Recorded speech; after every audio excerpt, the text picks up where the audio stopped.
Morning. Alright, sorry about that first one, guys. That was my bad. It is early in the morning here. I cannot sleep on these pillows. So we're going to go and do this instead. Okay, so let's get this all set up now. Sorry about that first one, folks. God bless you, Chief Among Sinners. How are you doing, brother?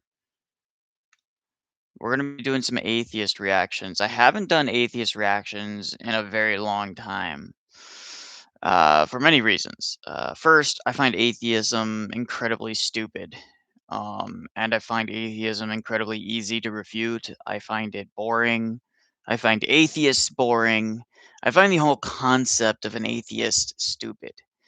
And when I was 20, 19, 20, 16 even, I thought,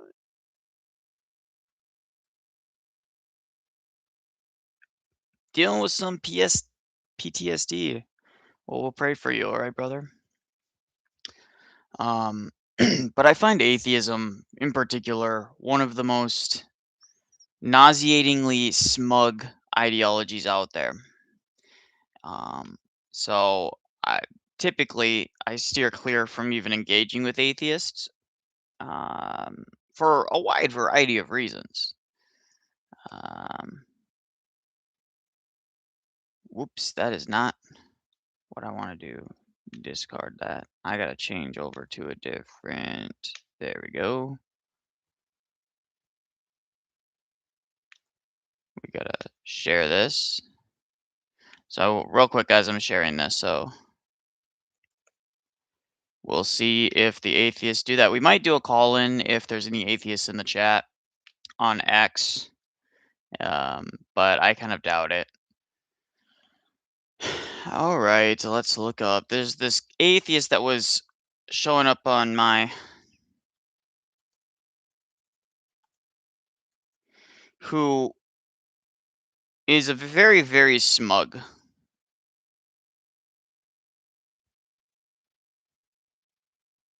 When am I going to do a pull-up context? He would win. I haven't done proper pull-ups since basic training in 2015. So yeah, you're not gonna get me to be doing a bunch of pull-ups. Plus, I have a bad rotator cuff. I do push-ups, I do dips, I do other things like that, but I can't actually fully extend one of my arms.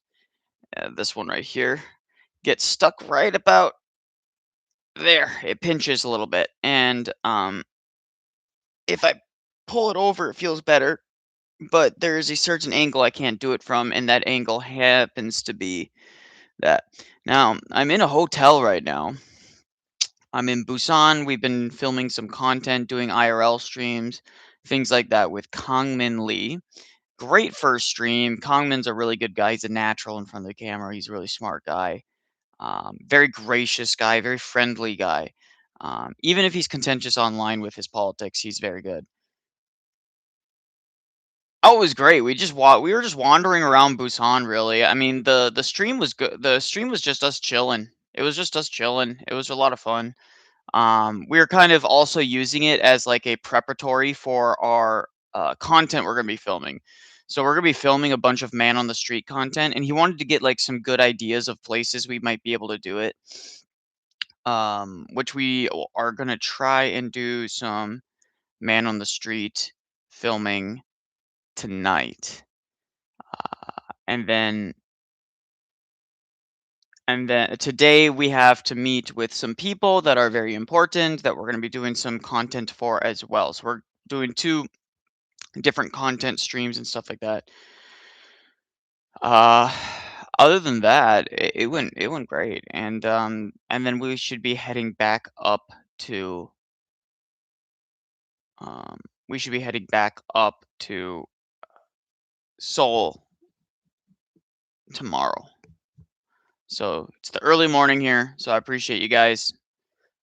But we're going to be responding to this dork. and you guys are gonna tell me which one you think I should, respond to. You could tell he's one of those smug high school atheists that thinks they're way smarter than they actually are. So here we are. His name is allegedly Ian. He's got 61,000 subscribers, 281 videos. He's mostly a TikToker, so he sits there live. He's live right now. I'm not gonna call into him because I don't have TikTok and I don't see a good reason to engage because I listen to some of the ways he engages. He basically just keeps on goalpost moving or he deflects and just keeps on asking questions of you. And you're never allowed to deflect and ask questions of him ever.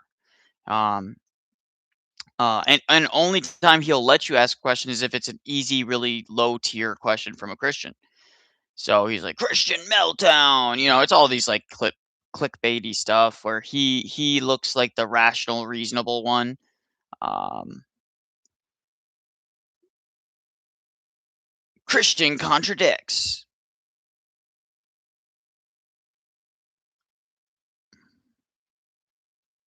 A good faith debate on God's existence where he gets to make a bunch of claims and he's never pushed on his position.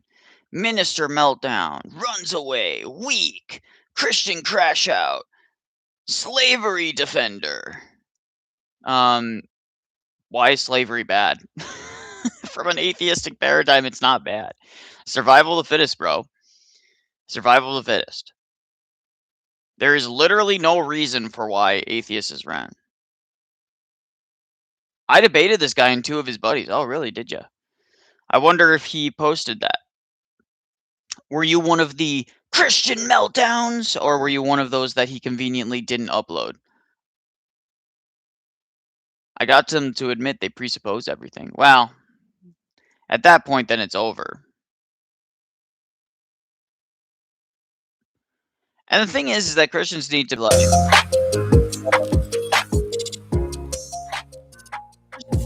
more. Guys Well, sounding up at the comment. Christians need to be more kicked and enjoyed the cope. Yeah, I know. That's how it always is. As soon as they're cornered, they're like, "This isn't going anywhere. You're not engaging in good faith." Kicked, right? It's to because um, his entire livelihood is dependent on him looking good in front of his audience. No, he's a dork. He's a dork. He's a dork. Um, there's not much to say other than that. I mean, it's totally self-evident that this guy doesn't know what he's talking about. Sounds like my tea is ready. We're gonna go get my tea.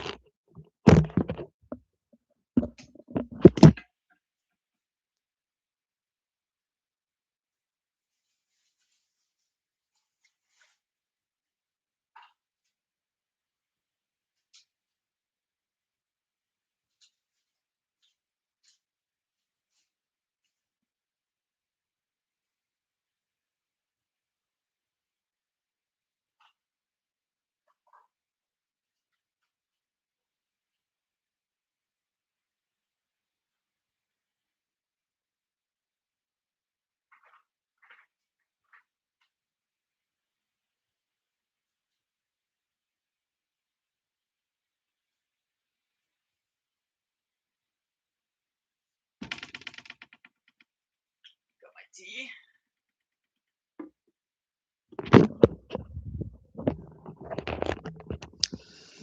All right.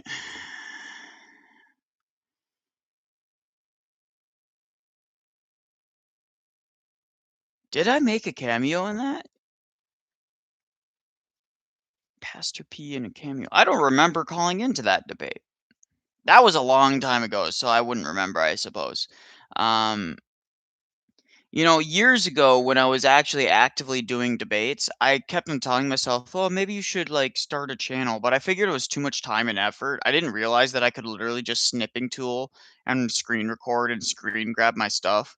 If I had done that years ago, I probably would be, 4 or 5 times the size my channel currently is by now. Um, I'd probably be like 20,000 subscribers and all this stuff and making some decent supplemental income. But it is what it is. I'm trying to earn some money here in Busan as well as trying to help Common out because if Common's successful, it's gonna help me out a lot. So, um, all right. It is hot though, so my tea is hot, so we're not drinking that quite yet. We're gonna let it cool down for a bit. But let's get started here. Let's see what this guy has to say. Comment section. I'd love to talk to him. Okay, he talks fairly quickly, so we're gonna keep it not at normal, but maybe at 2.25 instead of full speed. People were complaining. Okay, so this is one of the like lowest tier complaints I've ever seen. People were complaining that the 4 times speed is premium. But who listens to something at 4 times speed? Who listens to something at 4 times speed? Listen. If they even 2 times speed is too fast most of the time. But 4 times speed, people are being a little bit greedy here. They're like, "Oh, this company can't earn any money." Don't get me wrong. I think that YouTube is big and stuff like that. But my goodness. 1.5 to 1.25, depending how fast they speak. If you got a fast speaker, 1.5 is way too quick. This generation, world moves too fast nowadays. Yeah, people. Hey, how's it going, Dr. John Danger? Oh my gosh, it's Dr. Don Danger. Speak of the damn devil. Guys, give W's in the chat for Mr. Danger. He's in our chat right now. He's great. Literally the random video I choose, it's Dr. Danger's.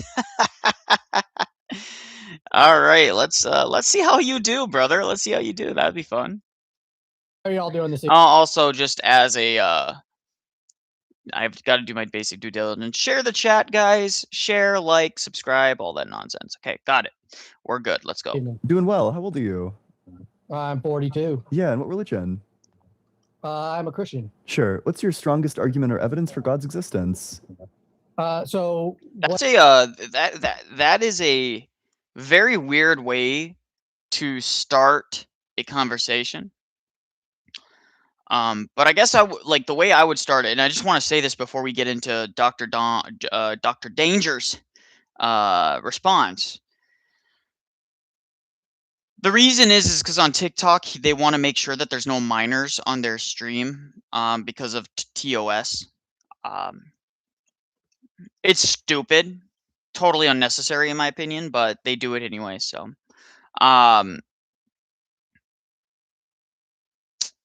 entire TikTok, like, I don't even see why anyone does. What tea are you having today? Black tea from the hotel stock. So it's cheap black tea from their hotel stock. But like, what is your strongest? Like, bro, people can just lie. I know people will just lie. It's stupid. Hi, hello. Yes. Hello, hello. Hello, hi. The entire concept of asking right off the bat, well, what's your strongest evidence for God's existence? The impossibility of the contrary. That's what I always say. Impossibility of the contrary. Now, what does that mean? That means that every other worldview and system is incapable of giving a coherent and consistent explanation for the existence of reality. It isn't able to make it coherent, and it eventually. Not all of them are equal, but eventually they'll be reduced to absurdities. There'll be certain absurdities that these worldviews must accept in order for them to operate. And so for me, I always start there. The impossibility of the contrary. The impossibility of the contrary. There are other great arguments for the existence of God. And to be fair, impossibility of the contrary is a form of tag. I'm just not someone who likes to go into the formality of tag. I think someone like Chase Haggard, and others do it far better than anything I can ever do. Can you do some reactions to my messenger? He's been slandering Orthodox heavily the past month. I have in my live streams. I've done a couple responses, though I think I might do a 1 or 2 standalone videos. But yeah, Presupp Guide to the Shadow Realm. Yeah, I know. He's going to have a bunch of presuppositions, and eventually he's just going to lose it on him. What I would like to first know is, what is the premise that God isn't real? Like, just so that I understand, I don't want to. What is the premise? Like, are you asking Yeah, like what I yeah, mean yeah. by it? Yeah, what do you mean by it? Yeah, what I'm saying is that there isn't like a personal ultimate explanation to reality, that there isn't like a mind that created the universe, for example. Okay, so how do no you have mind. access to a mind then? How do I have access to a mind? Yeah, well, I'm of that's the a good belief that my question. mind emerges from my brain, but I don't think that this is an argument. Oh, an emergent property argument. So he's just going to say it's an emergent property and then just deflect back to you. So the emergent property argument is really, really bad for a couple reasons. Not to be rude, but his voice, yes. He's clearly got that slight homosexual slur. He's got that slight homosexual slur. And again, I'm not like, it could be just the way he talks. He talks like up here. He talks up here in his nose, like at the upper part of his nose, and it just drives you up the wall. What time is it? Make sure I got the right time here. 7 o'clock. Okay, I got like 1 or 2 hours here, guys. Because I got to go to the breakfast before it closes. So got to go to the breakfast before, because the believe it or not, the breakfast here. They do like this hotel at Busan, that this church that Kyungmin was speaking at. They treated us very well, very gracious people. They're not Orthodox, so I refrained from really being participatory in the service. But Kyungmin was slated to speak there, so I went there to get some pictures for him and things like that. Very gracious people. I think that they have a very sincere belief in God. And I think for the most part, they're kind of very generic, kind of Protestants. They're very kind of just a generic Protestant, which is great. Good people. I just want to say that off the bat. Um, Honestly, when some of them, we were eating afterwards, and some of them were asking me a bit about orthodoxy, a lot of them just didn't really know what orthodoxy was, and when I explained to them some of our theology, they didn't seem to have any major problems with our theology. So they're very much a evangelical style, like they're definitely not Calvinist. Let's put it that way. They're definitely not Calvinist influenced. They're definitely not like Lutheran or Methodist or Presbyterian. They're definitely very much open to Orthodox theology. So they're very kind and gracious people. So I will say that right off the bat. So For God's existence, do you have an argument that establishes that God is real? This is an argument for God's existence. So how can you justify knowledge? Can you tell me where knowledge comes from? Oh, yeah, I can justify. no, oh, yeah. See how he immediately knows, like him and his buddies are laughing in the background because they know exactly where this is going. They know exactly that Dr. Dr. Danger is going to immediately hold them to saying, well, you have the burden of proof is equally on both of us. Just saying it's an emergent property is just assuming the position. So. Well, I guess there's a few things. One is just the questions aren't arguments. That's true. Right? Like, this is just a category error, right? Like asking a question. No, you're just presupposing. No. It's just you're presupposing knowledge. You're presupposing a mind. You're presupposing reasoning. I think I have reason to believe in all of these things. Actually, I don't think these are presuppositions at all. Yeah. I think I have strong They're presuppositions. Those are separate questions, right? Yeah. No, they're not separate questions. Asking where they come from is vital to actually saying that, well, I have lots of reasons for why these things exist. All of those things are necessary to even be asking these questions in the first place. They're baseline requirements. They are absolutely 100% necessary. So right off the bat, they'll just say that. Ian has 2 of his buddies there to save him whenever it gets into a position that he doesn't like. I don't think these are presuppositions. Itself is a presupposition. Correct. And the thing is, they'll just say, atheists will just whine and moan and groan about the fact that you are, that you're philosophizing. Oh, you're just a philosophy, bro. Yeah, like the thing that built Western civilization, philosophy, the philosophers, Aristotle, Plato, the early church fathers, the people that grounded like all of our modern knowledge on logic and all these things. Oh yeah, you're just philosophizing, bro. Like it's just so cringe. Let's also get clear. When you say where do they come from, are you asking like the metaphysical thing or like the epistemic thing? Like, are you asking like what grounds them? Or are you asking like what the just? No. It's not just about epistemically. It's about how does your worldview account for them outside of just assuming that they're emergent from yourself, which again, you can't, it's begging the question, because you saying it emerges from yourself is begging the question that you have a mind in the first place. What is prior? What is prior to your mind, dude?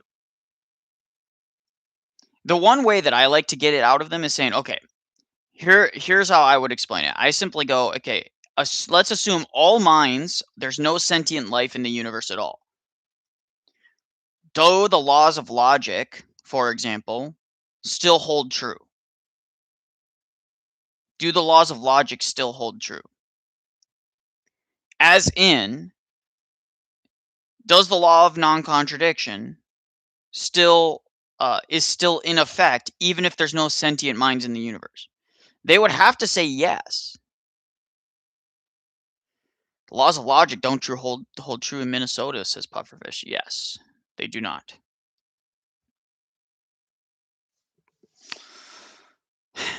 So again, they're just begging the question right off the bat. This is why like atheists are so low tier. Dr. Danger, they're accusing you of potentially crashing out. I don't know how long this conversation goes on, but I'm assuming that they're going to claim that. Justification for believing in them? Like, what are you asking? No, yeah. What's the metaphysical justification? Like, those are things you can't grasp, touch, smell, sniff. Where are they? For which one specifically? These are also all separate questions, right? The justification is going to be different from the question of where they're located, right? Like a lot of these things. No, it's not. They're the same. They're the same. We want to say they're not spatiotemporally located, but that doesn't mean that they don't exist, right? You're just equivocating. Sorry, what term is being equivocated on? On all of them. You're just saying every single word that you said was an equivocation. Yes. Words form together to form ideas, idiot. So yes, every single word that he used to equivocate was an equivocation. This is just laughing mockery. Can I call in and discuss with you? I can open up a call in a little bit here on X. But I want to first review this because Dr. Danger is probably in the chat still. So is there anything specifically you want to discuss? MZZ? If there's anything you specifically want to discuss, we can absolutely, like, it would help me understand what you're asking. But if you just want to, like, talk about the video as it's going, I want to finish this up not finish it up, but at least get kind of the, at least get done with the Dr. Danger part. I'm equivocating on the word argument. I'm equivocating on the word is. That's your position? No, no. I'm equivocating on the word argument. I'm equivocating on the word is. No, it's called the idea that you're equivocating is in a sentence, and that means every word involved in that sentence is an equivocation as the whole. This is just absurdity. This is ridiculous. Appeal to absurdity is their only counter to presuppositionalism because they can't deal with the philosophical terms. Yes, correct. Equivocating on. So to be clear, what you said was false then? Yeah. Right? You don't if God imbued you with your rationality, wouldn't we expect you to make better arguments? Like, isn't the fact that you're shitting the bed like really expected under naturalism, but pretty mockery. So his response is not to actually answer the question. His response is to, oh, shouldn't you be coming up with better arguments? That's just, again, it's kind of like a pseudo argument from incredulity. It's like a mockery argument. It's like, so ridiculous. It's so ridiculous. This is, yes, Bless You says, this man is a flashback to early 2010s Reddit atheism, which, by the way, has died out completely. No one takes atheism seriously anymore. Nobody takes it seriously. Only dumb people who are stuck in the 2010s dark horses of the apocalypse, like Hitchens level nonsense. Hitchens is just like, Hitchens did irreparable damage to the atheist mind. Irreparable damage, so. My bad. Fair, we can talk later. I'd like to discuss how Christian theism accounts for personal identity because that's the only thing I found lacking in Van Til's defense of the faith. I'd have to brush up on Van Til, frankly, but I mean, you're more than welcome to talk. I'll open up a space, and if people want to jump in, like I said, I only have about maybe 2 hours, maybe, and that's depending if Kyungmin gets up on time, you know, and stuff like that to go eat. So.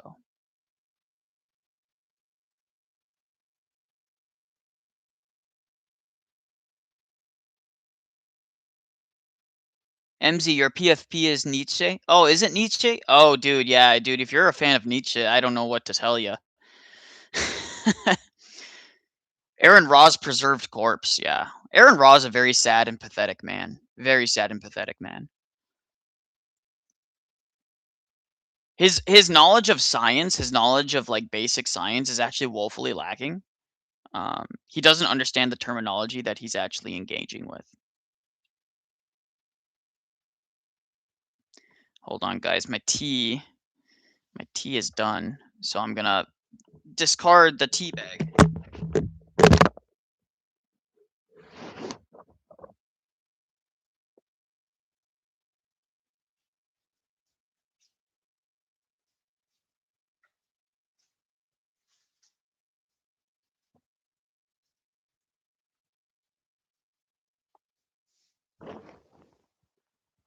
Still a little hot.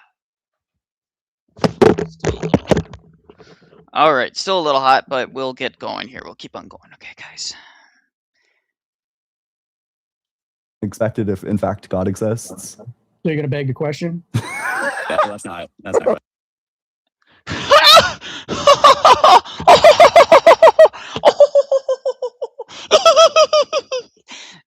Not an argument. I can do it too, guys. Watch. That's a separate thing. So sorry, what prompt? Oh, that's a separate thing.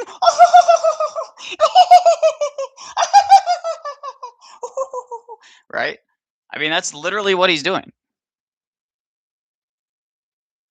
Maybe here's a way to ask it. What proposition do you think I believe that I'm unjustified in believing? Well, that's what I was asking you. I said you're unjustified in believing in a mind. I don't think that's true. I think I have pretty direct experience with my mind. I think I'm thinking. Your personal direct experience is ad hoc and begging the question. That's exactly what a begging the question is. You're appealing to the thing in question. Dummy. That's why it's an absurdity. And they're like,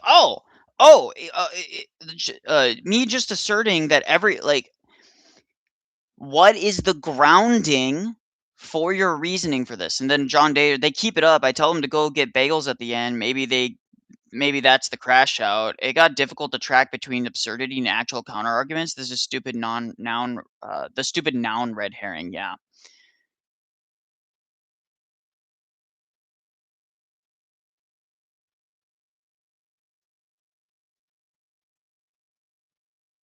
Nietzsche is stupid because his entire ideology reduces all of society into vast absurdities. And if that's the only thing that's existent, then morals are completely ad hoc and arbitrary. And if morals are completely ad hoc and arbitrary, why the hell should we hold to it? In fact, even from an atheistic paradigm, Nietzschean ideology is essentially nihilist. And if it's nihilistic, why should society hold to it? At the very minimum, even if Christianity isn't true, society is better for it. So I think an honest bad person is still a bad person, my man. So true. Nietzsche was a bad person. He also went insane. Like, why would that be the kind of person that you want to look up to? I don't know if you do look up to him, but using him as a PFP suggests that you have some sort of fondness for him. I don't know why anyone would find Nietzsche find him any reason to find him fond at all. Makes no sense. But Thinking thoughts right now. Give me your outright circular argument for your justification for a mind. I can give you I have one. This is pretty straightforward. So if we take a mind to be like the sort of thing that has like intentionality, well, if I thought that I didn't have a mind, then I would be thinking, which means that I would have a mind. So thinking that you don't have a mind is self-defeating. No, see, That's not a grounding for it, idiot. Again, this is just I think, therefore I am. It's a stupid argument. It's a bad argument. I think, therefore I am. So you're referring to the referent. You literally said the thing. You literally. That classic fallacy, referring to the reference. You were fallaciously referring to the thing that is in question. Like what? How? In what way? Can you actually summarize back for us what the argument was? Oh, see, argument. that is another look at this is another way in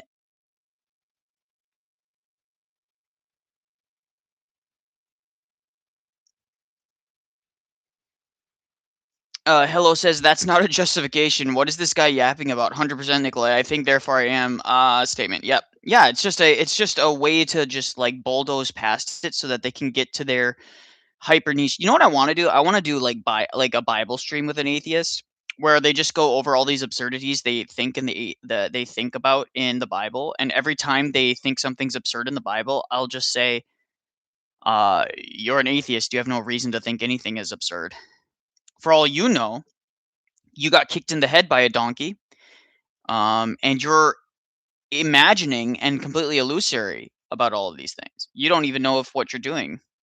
The amount of nonsense they unquestionably grant themselves is mind-numbing. Yeah, it's absolutely crazy. I'm fond of his honesty since he's the only person that seems to convince atheists of the absurdity of atheism. Dawkins, Harris, etc., ethics, and pretends not to. Well, I mean, yeah, but again, just being fond of his honesty. Like, there's so many better people to like follow at like for your PFP than like actual philosophers that actually did the robust thinking necessary to even ground most of these concepts. I just find it silly.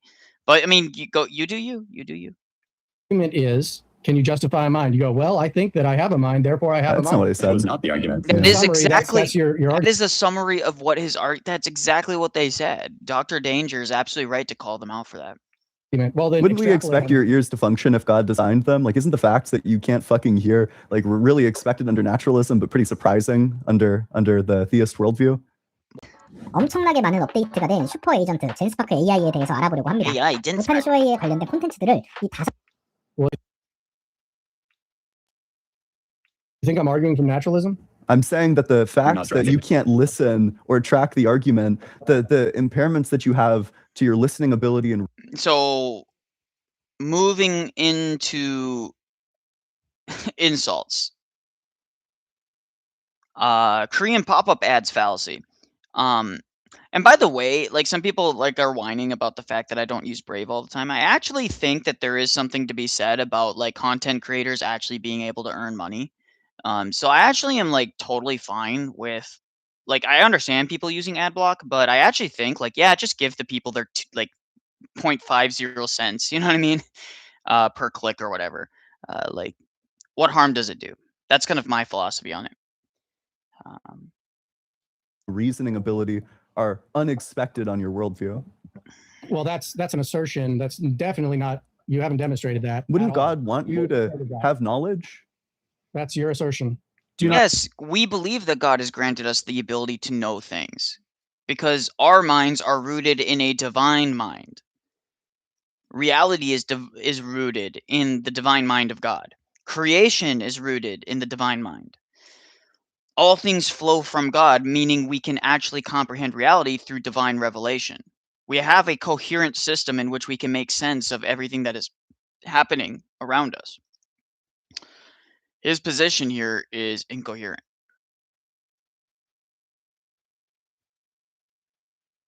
Are you guys a fan of David Bentley Hart? Might change my PFP. I think he's the best 21st theist scholar. No, David Bentley Hart is incoherent because he's a universalist. We're Orthodox here, brother. We are not fans of David Bentley Hart, who is not Orthodox. David Bentley Hart is very incoherent. Nicholai, if God real, why are there things that don't exist?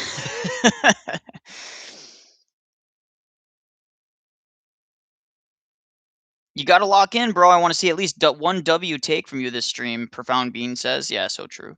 And he says that to M, the Nietzschean guy. Let's see here. All I know is the beauty of the infinite is interesting. Yeah, dude, I highly recommend you read Dostoevsky. Dostoevsky is probably one of the best theist, one of the best like layperson theist writers outside of like the saints or maybe the ancient philosophers. Like Dostoevsky is probably one of the best modern philosophers in the last 200 years. So, in my opinion, his commentary on psychology, his commentary on the mind, and the debate between the theist and the atheist are profound. I think God wants us to have knowledge. I'm fascinated how you're going to run tag without the without the belief that God wants you to have knowledge. I'm fascinated. I'm fascinated that you're going to run tag. So again, their argument against tag is just to mock tag. Notice that they don't actually have an argument, guys. They're not actually running a coherent line of argumentation. Their line of argumentation so far has been, "Oh, you're trying to run tag on me?" These are why these cowards. This coward will never ever ever leave TikTok and go call into Jay.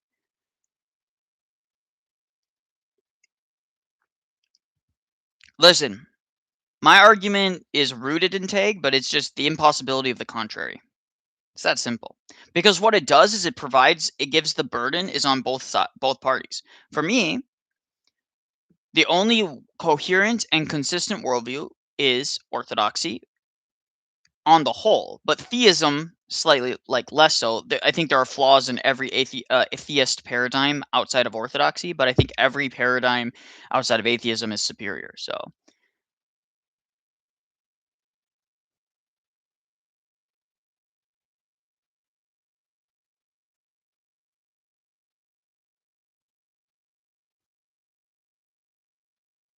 no, so my book is just it's a basic introductory to some basic Christian ideas and some basic like atheist arguments, and then I use a lot of the saints, the Orthodox saints in particular, to kind of debunk some of these common arguments. So it's a very introductory book. It's not meant for people that are well read or any of that stuff per se. It's very useful for people that are like maybe new to apologetics or younger people. So it's something that I wrote mostly for my daughter, and then after I showed it to some people, they said you should post it out there for others to see.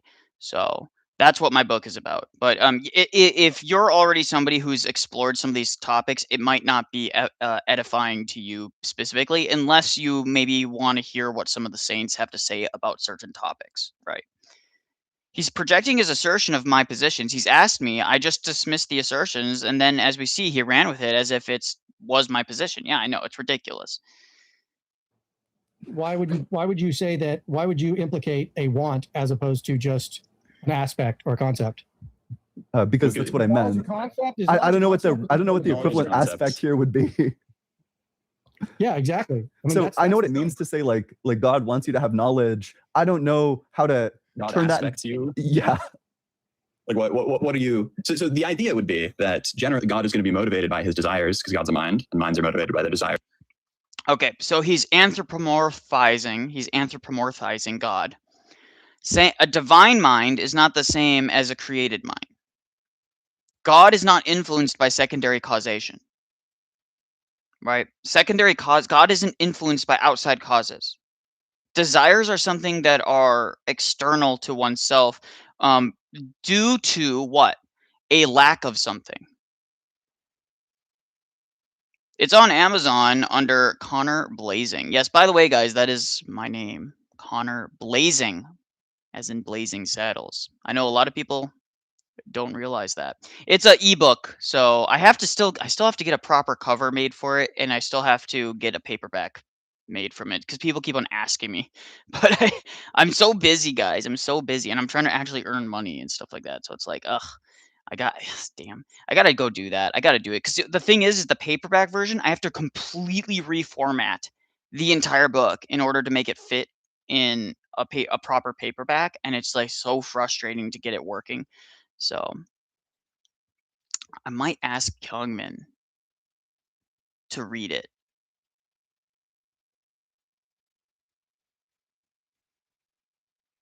Maybe.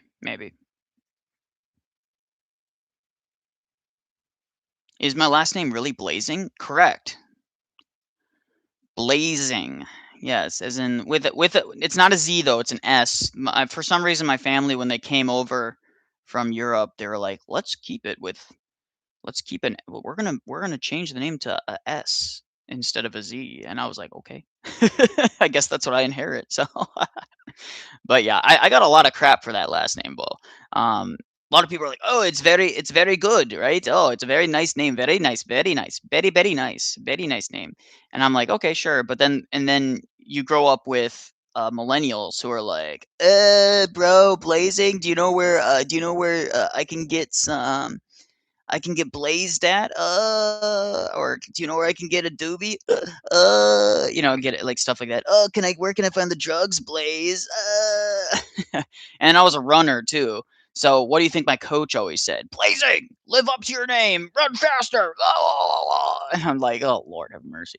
It was a terrible, terrible last name to have when it came to certain like specific instances, but most people thought it was cool. So I mean, I can't do it. Right? And so if God was motivated to give us knowledge, it would be because of a desire. Well, you just made a bunch of assertions. Which one do you reject? Well, you can't justify any of them. Can you name a single one of them? Were you listening to a single one of them? Yeah, no, I heard everything he said. Can you just repeat one of them, maybe? You can't justify any of them. The repeat what I said verbatim. Otherwise, I win argument. It's a retarded argument. It's really stupid, and it's so immature.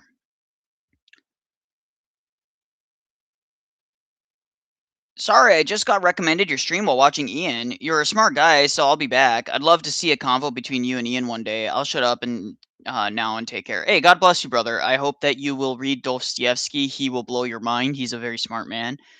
Definitely read him. I think he's way better than Nietzsche. So at the very minimum, you can get rid of the Nietzsche PFP. But no, Ian, again, Ian's not a stupid guy.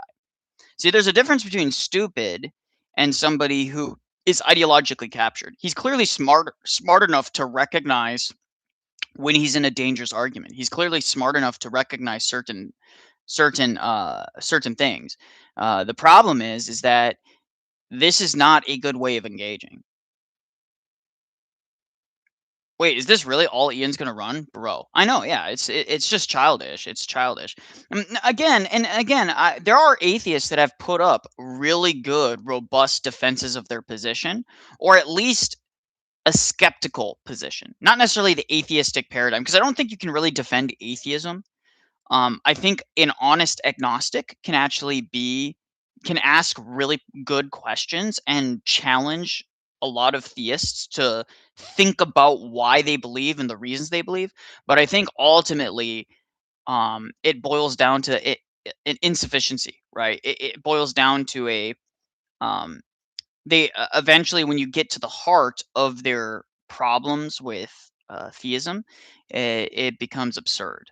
So I dislike Alex O'Connor. Yeah, Alex O'Connor's arguments are really, really low tier. Actually, guys, if you guys know of any atheists that go into the Bible, I would actually really like to address some of the common atheist quote mining that they do with the Bible. That's kind of a fun one that doesn't get done very often. So I would like to go over that. Can you repeat one of them? It was a bunch of freaking. That's a no. Bro, this dude's the fucking debate goat. Ask a question, take the headphones out, don't listen to a fucking word your opponent says, put the headphones back in. That's an assertion. Yeah, John Danger or Dr. Danger, they're just appealing to mockery fallacy at this point. They haven't responded meaningfully to what he said, and instead they said, if you can't repeat what I said verbatim, I'm just going to dismiss your entire argument. Dr. Danger had a legitimate critique, and they just blew right past it. Notice that, guys? They blew right past it. And that's what they're going to continue to do. They will never address. They hate tag. Atheists hate tag because they know that they don't have a coherent worldview that can actually respond to how you can know anything in the first place.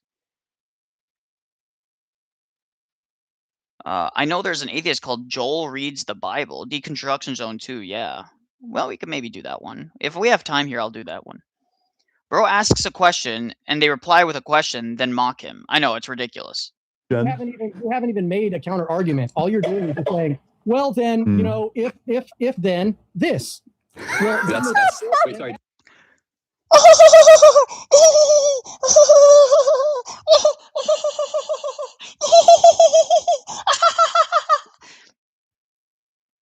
That's what he's done, guys. I'm so shocked by how stupid he is. I'm gonna cover my mouth. It's so childish, guys. It's so ridiculous. This is just like, guys, I tell you, like, people are like, why don't you respond to more atheists? Because it all boils down to this low tier nonsense. So you said Joel reads the Bible. Joel reads the Bible.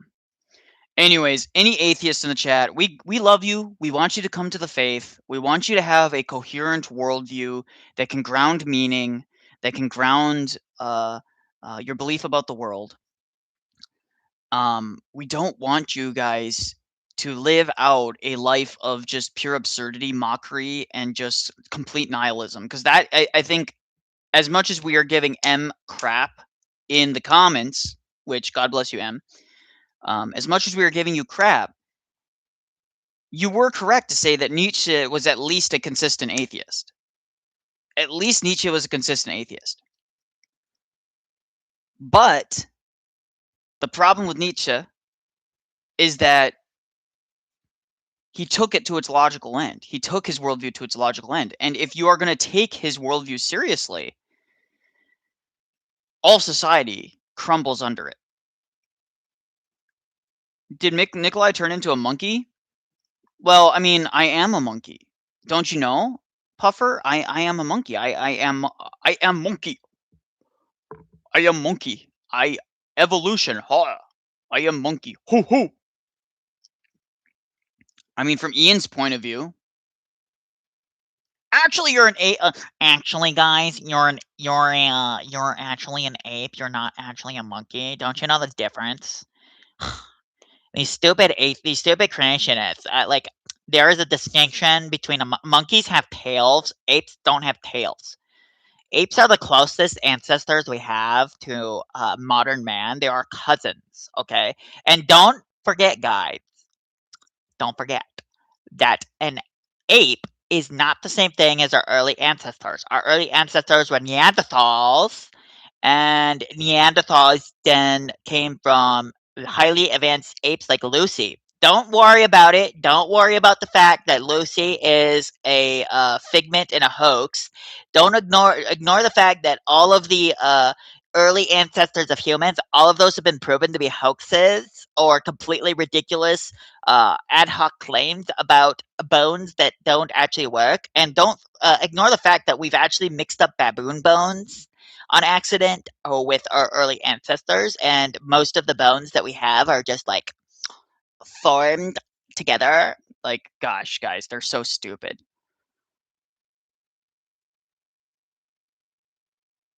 The bones prove that this animal was related to us. How do those bones prove that? How do the fossils prove that? You don't get it. You stupid creationist Christian. You don't get it. Stupid. They do, like, guys, poke holes into the atheistic paradigm or the presuppositions they make about, like, evolution, about, like, the nature of these things. Insane. I forget which saint it was, but he had a really good argument on why humans didn't come from animals. Well, I mean, the simple argument for why humans didn't come from animals is that it denies the creative act of God being unique. Humans were placed above the animals for that. By the way, bones, I want to point this out to everybody who's listening. Bones prove nothing. All they prove is that at some point something died. That's it. Fossils and bones prove something died.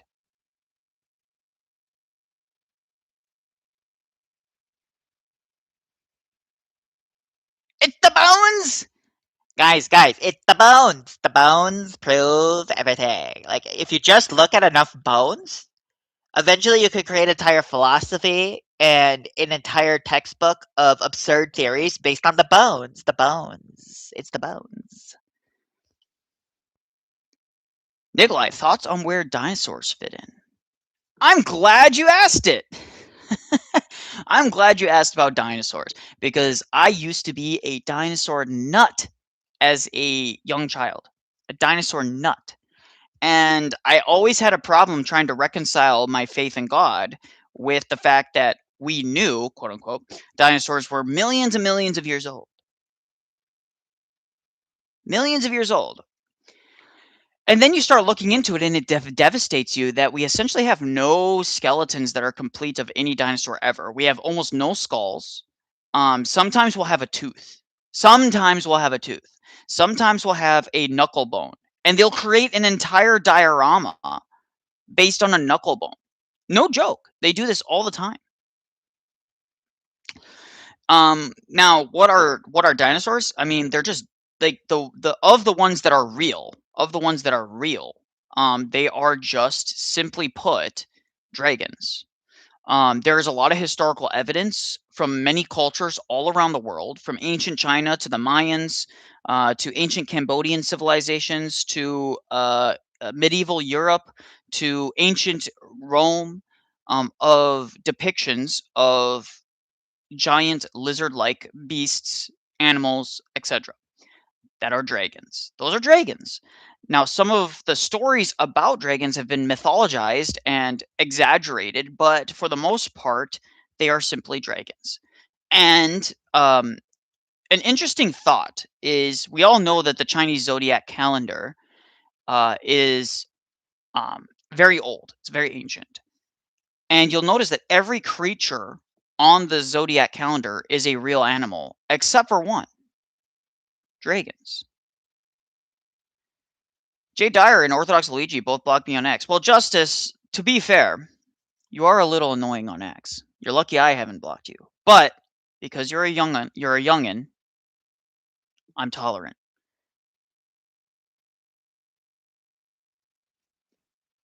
Sometimes Jay's a little heavy-handed on the blocking. I will admit that. But a lot of the times people they're like, let me like be as obnoxious as possible against Jay and then be shocked that he doesn't have a high tolerance for it.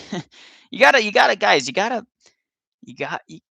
approach people. Like, the internet is really disorients people. Do you not think that's a counter argument? Do you not It's not think a counter- modus it's not a a modus ponens argument is not a counter argument? No. The point is, you still haven't justified how you can even have knowledge or how That's you a separate can have question. a mind. Huh? So You want Right, to grant to be clear, a mind. It's You want not me a to the separate answer to question. the earlier question was no, you could not repeat any of the things that I said, right? Because you weren't listening. But we can move on. That's totally No, he was clearly listening. He's simply saying that all of your points are just begging the question. That's all he's doing. You need to go to a chiropractor. I love chiropractic, by the way. Chiropractic is one of the greatest medicines that has been lost to time that we're rediscovering in modernity. A lot of people like mock it, but it is fantastic. If you go to a proper one. There we go. Whoa. I am so glad that this was empty because I almost spilled this on my expensive laptop. I love the dinosaur topic because physical evidence so far from substantial for the common ancestor grand narrative. Yeah, the grand narrative doesn't work. It falls apart very quickly when you start assessing the evidence. chill. You were asking on the fact that, well, wouldn't God want you to have knowledge, and wouldn't God want you to use that knowledge? And, Nope, never said anything about using knowledge. That's already a tracking error. Okay, for you. well, No,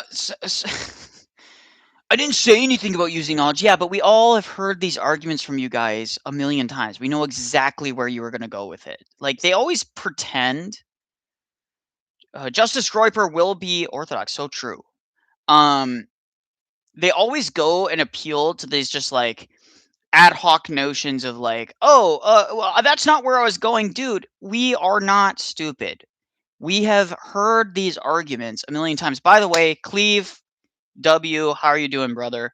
I hope you're doing well. It is a beautiful day. Actually, let me show you. Let me show you guys outside real quick. It is beautiful out. Oh, what are you doing?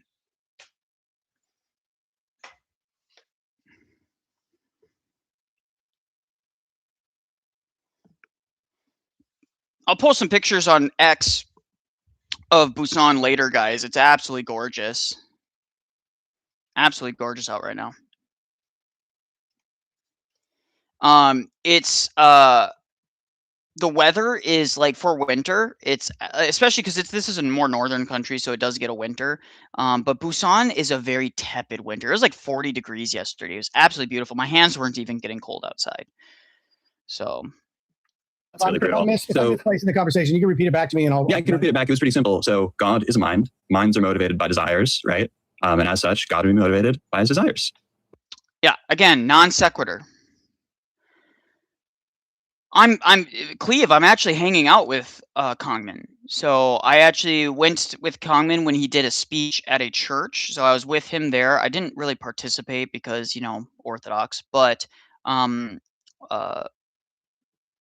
was there for like film and capturing some pictures during his speech and things like that. And then he wants to try and get to liturgy with me, especially Korean liturgy, because he's really fascinated with trying to go to a Korean liturgy. He actually likes Orthodox. He doesn't have very many theological problems with us. Very based guy, very smart guy, and he's very, very open to discussing these issues.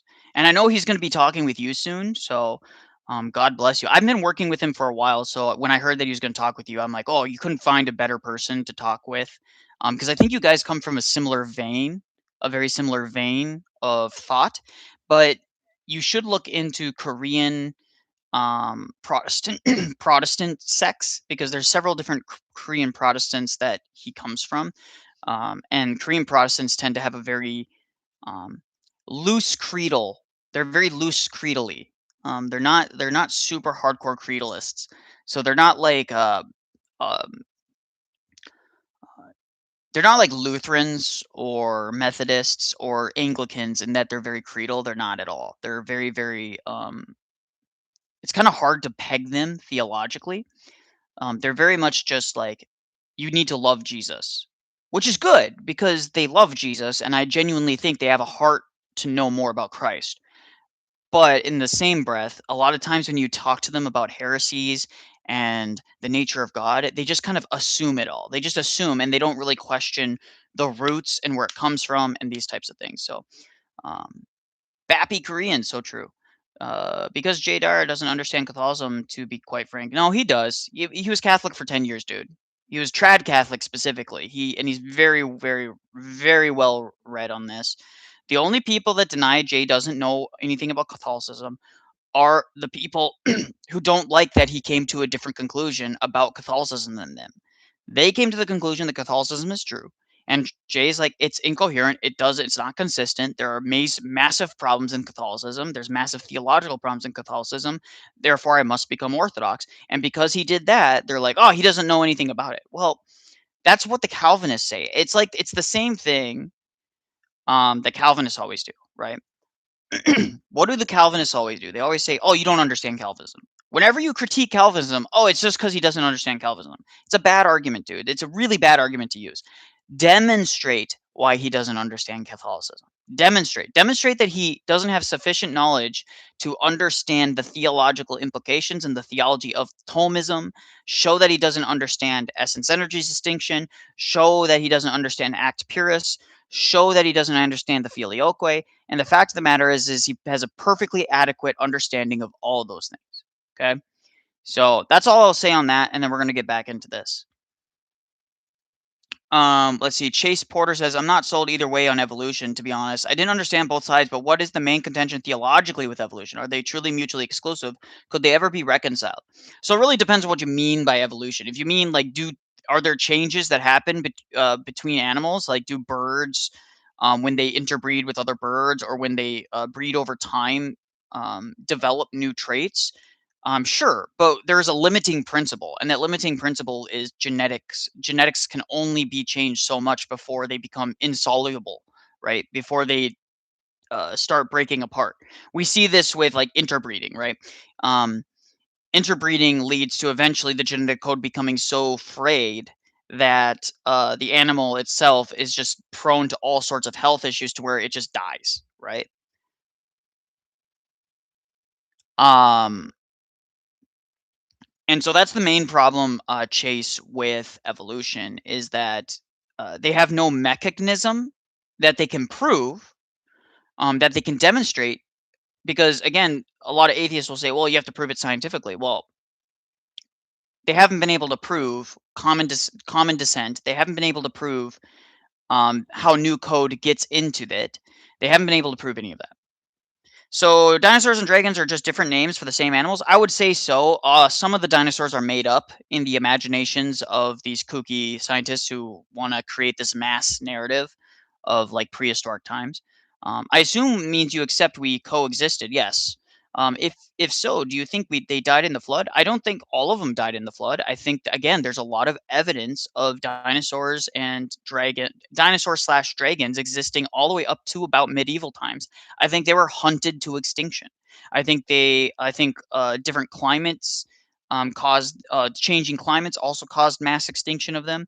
I think big animals like that. If you notice, most big animals in the earth have been hunted to extinction. It is only through massive efforts of conservation, like with elephants and others, that they've even been able to survive this long. But elephants were on their way out if it wasn't for humans. We would have hunted them to extinction by now if it wasn't for our efforts to keep them alive. Same with rhinos, same with all these other creatures. And so because of that,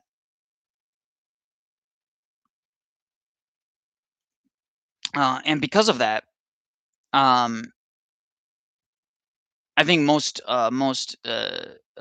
prehistoric giant lizard type creatures were basically were dragged to extinction. So, as for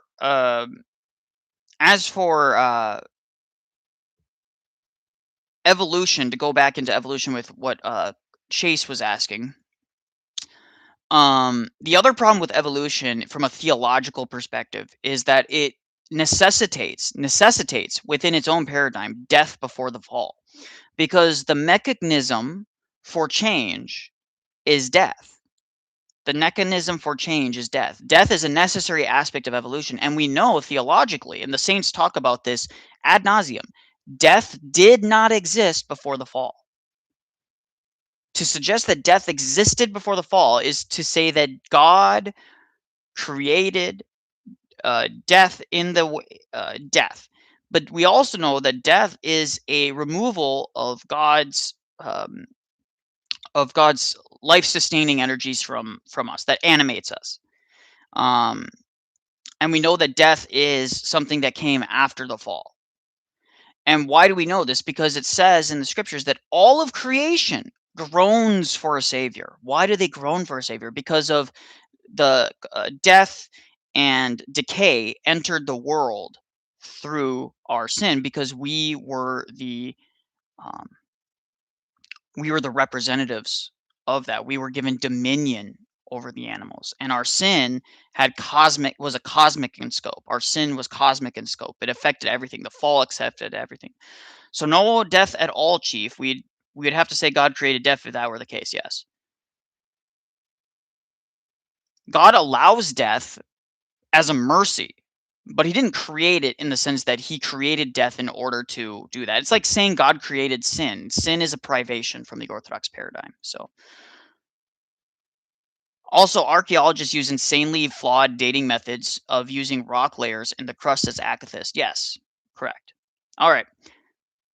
Did Jesus die for man, or the final mecha Godzilla evolution of primordial slime? So true. And that's another thing that Jim Bob brings up, which I think is a very profound point, is that when Christ takes on human nature, he's taking on universal human nature. But if we are constantly in flux, we're constantly evolving. Is he dying for past humans who were less, by necessity, less evolved than we are now? Did he die for future humans who are going to be, by necessity, different than our current humans? And what is human nature? if it's constantly biologically changing and we're constantly evolving and ascending by necessity, you have to also argue that our brains by necessity are becoming more advanced. Does that mean we're more spiritual than the people in the past? By necessity, they would have to say yes. They would have to say that we are more evolutionarily, biologically advanced in terms of our mental acuity than, say, Noah or Abraham, right? Many problems that come with it theologically. So anyways, we'll keep on going. Which part of that do you reject? God would be motivated by his desires. Therefore, No, that's you said you haven't demonstrated God would be motivated by his desires. That's how this started. Here, wait, no, that's fair. That's fair. So what I'll say is, I'll grant. Let's grant that God has desires, right? Like you're saying, we're going to grant that. Okay. So since God is, I wouldn't grant that, because God doesn't have desires, because one, he's outside of time and space. That's the first thing. Desires are a desire is desire comes from a lack of having something, right? And God doesn't lack anything, right? It also would assume that God isn't aware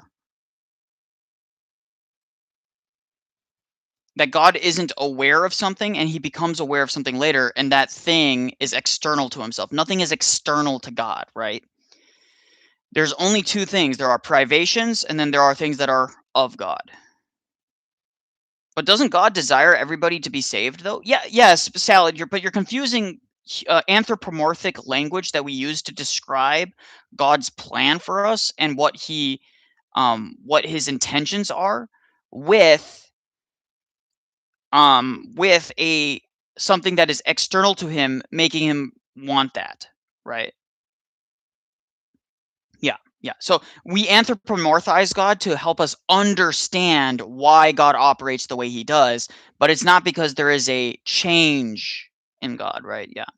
So that's something that needs to be understood. Also, remember, we don't really fully understand God in his essence. We can only understand via his energies. And so his energies are actionable and they're eternal, but they're energies nonetheless.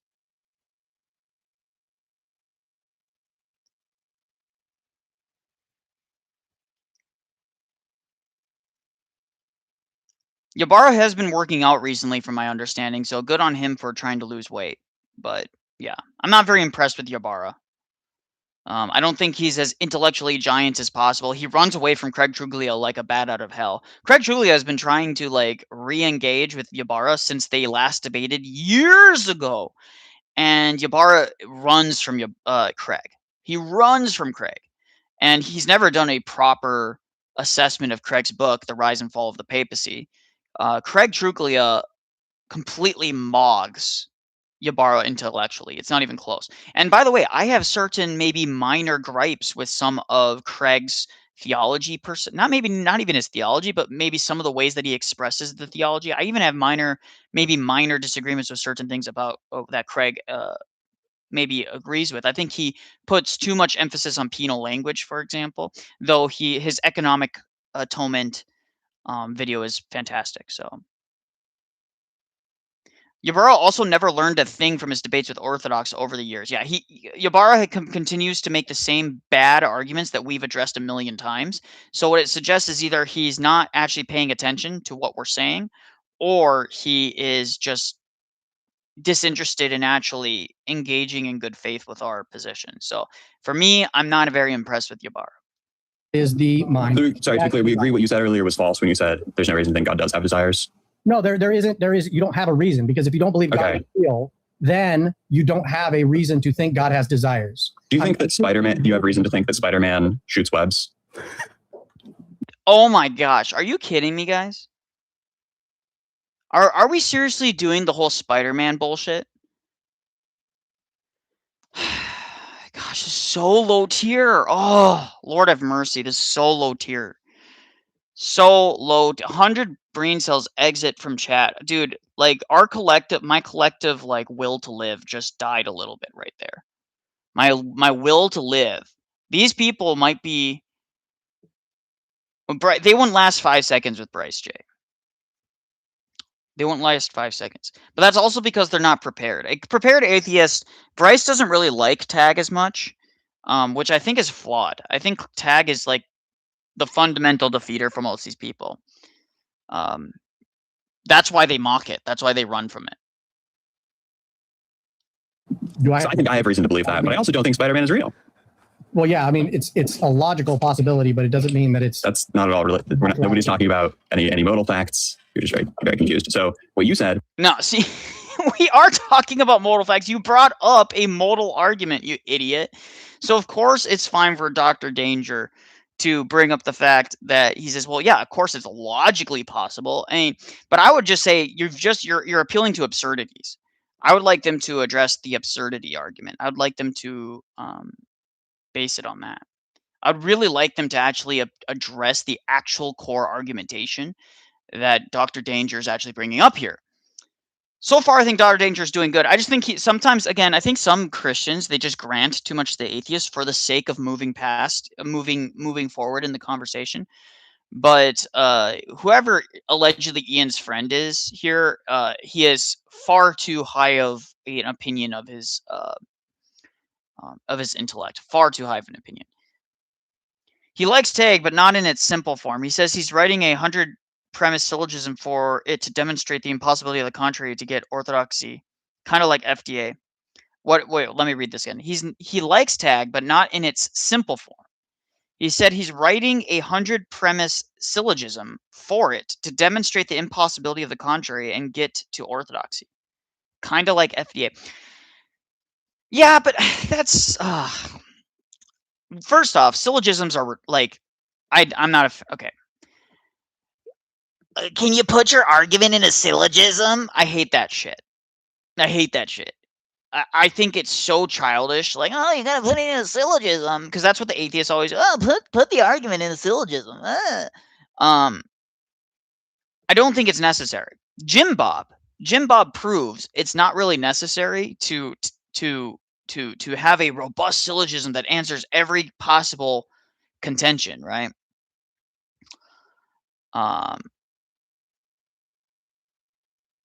Do you think Bryce entertains low-tier people too much, or I'm just too impatient? I think there's a lot of people in that sphere where it's necessary to entertain them because these people have never been challenged. But at the same time, I think at some point you need to just do what Jay does and be like, you haven't done the reading. You haven't done the reading. Here's the things you need to read before you're even equipped to have this conversation. Bryce debates more Phil Bros than Jim Bob, though. Maybe, but philosophy bros are just people that have read a couple like a couple argument, like a couple things from like Aristotle and a couple things from like Plato and things like that, and then they think that they're like profound. Ultimately, again, all this comes down, like every single one of those things, if you read some basic readings on the ancient philosophers and things of that nature, and where a lot of the philosophy is rooted in, I just don't think it's that profound. I don't think it's that difficult either. I think people overcomplicate. I think people overcomplicate it. And Bryce, God bless him, he can continue to engage with low-tier TikTok stuff. I tried TikTok for all of about a week, and I was like so disillusioned with the whole process of TikTok and how low tier the content is that I was like, yeah, it's not for me. It's not for me. Again, I like to keep people in the practicality of their worldview. I like to keep people in the practicality of their worldview. Like, let's see how it practically is looking, and see if your worldview can account for it. I don't think there's a big necessity to constantly be philosophizing. How do I know if any particular Orthodox church is in communion with the rest of the Orthodoxy? I'm between two at the moment, one of which is Greek, the other Ukrainian. Well, the one thing you want to be careful with the Greeks and the Ukrainians, or not the Greeks, I should say the Ukrainians, is if they are part of the schismatic Ukrainian church, which is possible. So you want to be careful with that. but the Greeks are in communion. And to know if someone is in communion, you just have to find out if it's really easy. Do they name their bishop? And then if you look up their bishop, is their bishop part of a canonical Eastern Orthodox church? It's that simple. Atheists is correct. OCU bad, UOC good. It's that simple. There are a lot of UOC parishes, by the way, that you can find. So it may be a UOC church. Because typically the OCU churches or the Ukrainian churches in America are actually typically under the the Ecumenical Patriarchate. So normally they wouldn't even have a separate church nearby each other. The parish I've been attending is Russian Orthodox Church, which confused me since I was thinking it's only Rokor. No, the Russian Orthodox Church had some holdover parishes from before the reunion of Rokor and the Moscow Patriarchate, when they formally reunified as one church again. The MP and Rokor have been unified since, I think, in 2007, if memory serves. So glory to God for that. And I'm under Moscow Patriarchate. I love being under the Moscow Patriarchate. They're fantastic. So it's a mission of the Russian Orthodox Church Monastery from Massachusetts. Oh, that's great. That's fantastic. I'm in Washington State. Oh, great.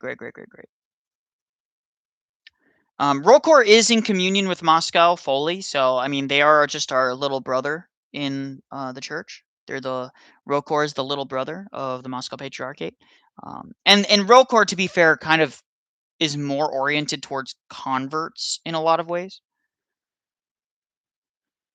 What do you think of some people that say Rokor didn't have grace before 2007? I think they're stupid because Rokor was in full communion with several jurisdictions at any one time. And I think at very minimum, they were always in communion with the Serbian Orthodox Church. So Rokor is not a little brother, nigga. Hey, listen. I'm just saying how it is. But no, I mean, again, the Eastern Orthodox jurisdictions, it's pretty easy. You just look up who their bishop is and who their bishop is under. And then if you can look up who they're under, you can know if that diocese is under a canonical church or not. It's pretty easy. You just go down the list. You just go down, right? Until you find their patriarch. And if their patriarch is somebody who is part of the canonical church, great. If they're not, then there's some clown schismatic church that is like irrelevant and small and nobody cares. So. Based Nicholai. So true. Game over. I'm joking. I don't know what you're joking about, Crollo. Did you say something earlier? I didn't see what you're saying that you're saying I'm joking. So, sorry, Crollo. Anyways, let's continue. These guys are so low tier. I'm 8 minutes in. I'm just going out of my mind with how just like childish they are. That you don't have any reason to believe anything about an entity if you don't think the entity exists. That's obviously false, right? You don't have. I have a reason to believe that Spider-Man. No, you keep projecting it back on me. I'm speaking about you guys. You guys don't have a reason. You have no reason. It's in no way response to what I just said. You have schizophrenia. It is. It's absolutely. No, I don't. I disavow. Luke, you gotta dial it back two notches. I'm tracking with your argument here, and what I'm trying to explain. Well, to be clear, every time you've said you're tracking, you've been entirely unable to repeat the. Every time you say that you're tracking, you're unable to repeat the argument. You don't. It's repeat the argument fallacy.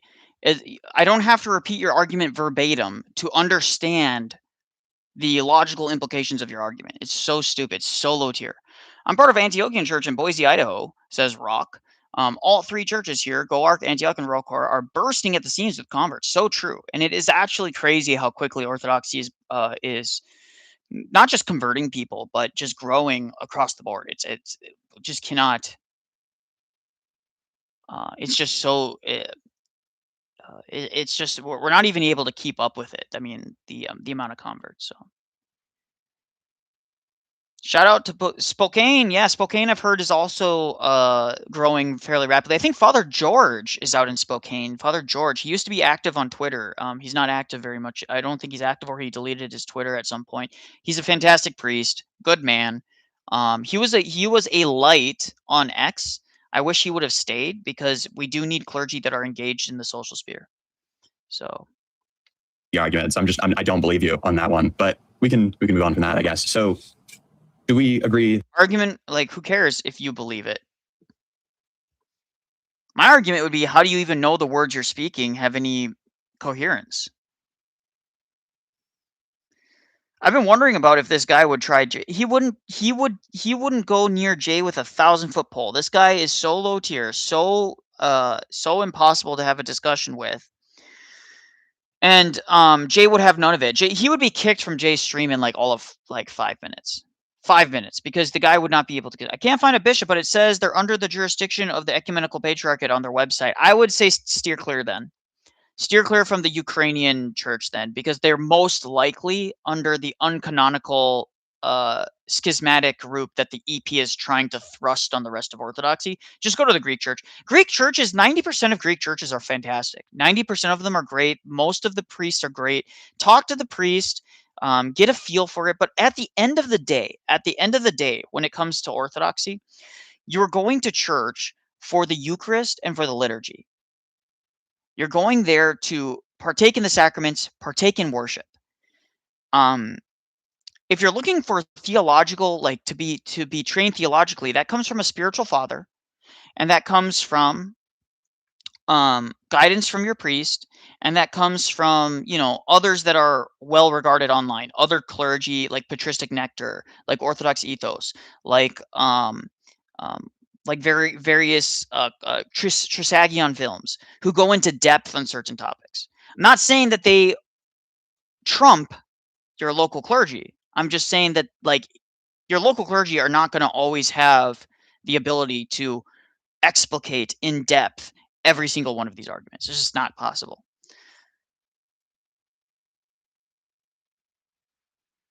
I always say it comes down to your priest, and everyone else is not my problem technically. Yes, that's a good way to go about it a lot of times. Why do you say that, Puffer? Do you see Orthodox Kyle's wife started a YouTube channel? I did not see that. If I think that there are necessary, it is a necessity that there are channels that are dedicated towards women in Orthodoxy. I think there needs to be Orthodox women that produce Orthodox content for Orthodox women that's geared towards women. Because women have a very different type of mind when it comes to the faith. Spokane's great. I'm from Portland originally, so it's nice to get away from the craziness. Yeah. I heard Spokane's pretty conservative. It's the only city outside of Portland not Portland, but Seattle, that's like semi-coherent. It's a tragedy that it's stuck in Washington. Sorry, what I meant to say is I'm looking for a parish in Ottawa. Oh, Ottawa. I am not aware. There's plenty of parishes in Ottawa, though. There's plenty. So you just have to kind of look up and see what's available. Because women shouldn't do faith-based content. Duh. Well, that's not entirely true, Puffer. If there's guidance from a clergy, women have always been able to do content. Women have always been able to do evangelism if it's under the guidance and purview of their husband, their priest, and their bishop. If they got approval for those things, I have no problem. My daughter wants girls' Orthodox channel so bad. Yes, there needs to be some content for that. There are some really sweet Japanese Orthodox women that are producing some very sweet content. There's a couple Orthodox women producing content. But again, it needs to be under the purview of a priest. The priest needs to be signing off on it, and they need to make sure that it's double checked before they post. Because I think it's a fine line between teaching and simply creating edifying content that's geared towards women. Men are just not going to be able to do it for the most part from a lay person's perspective. That I can have reasons to think some things about an entity without thinking that the entity exists? No, you have to. Okay. You naturally, whether you like it or not, have to presume a mind prior to yours had the concept of thinking. Oh, yeah, boy. that's not at all related to what I just said. What a brutal tracking failure. You have It's a tracking failure, guys. It's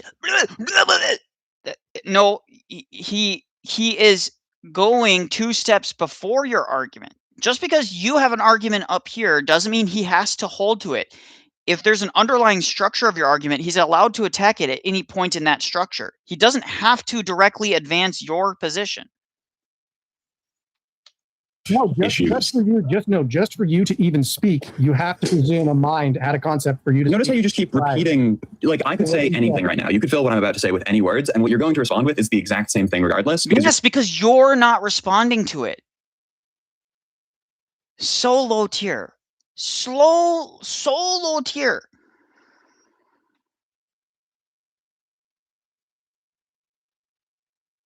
You're not having a conversation. You're like repeating low IQ nonsense arguments because you're not able to engage with substantive arguments because you are very stupid. No, I'm unwilling to grant you things that you can't justify.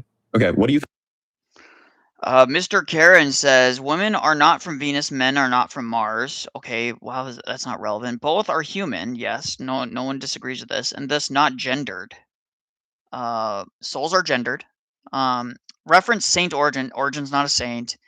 Master Eckhart and Berugians were the hesychasts. Yeah. Nah, brother. That doesn't fly. Origen's not a saint. He's condemned at multiple he's been condemned about 1 million times. He's been condemned at numerous councils. His ideas have been condemned numerous times, including from contemporaries. Believe it or not, it wasn't just after he died that all of a sudden everyone woke up and said, he was wrong. He was condemned long before that. In fact, Saint Athanasius's, or who was it? It might have been an Ignatius. I can't remember, but a saint directly contemporary to Origen was condemning Origen's ideas before Origen passed away. So, anathema. Yes, so true.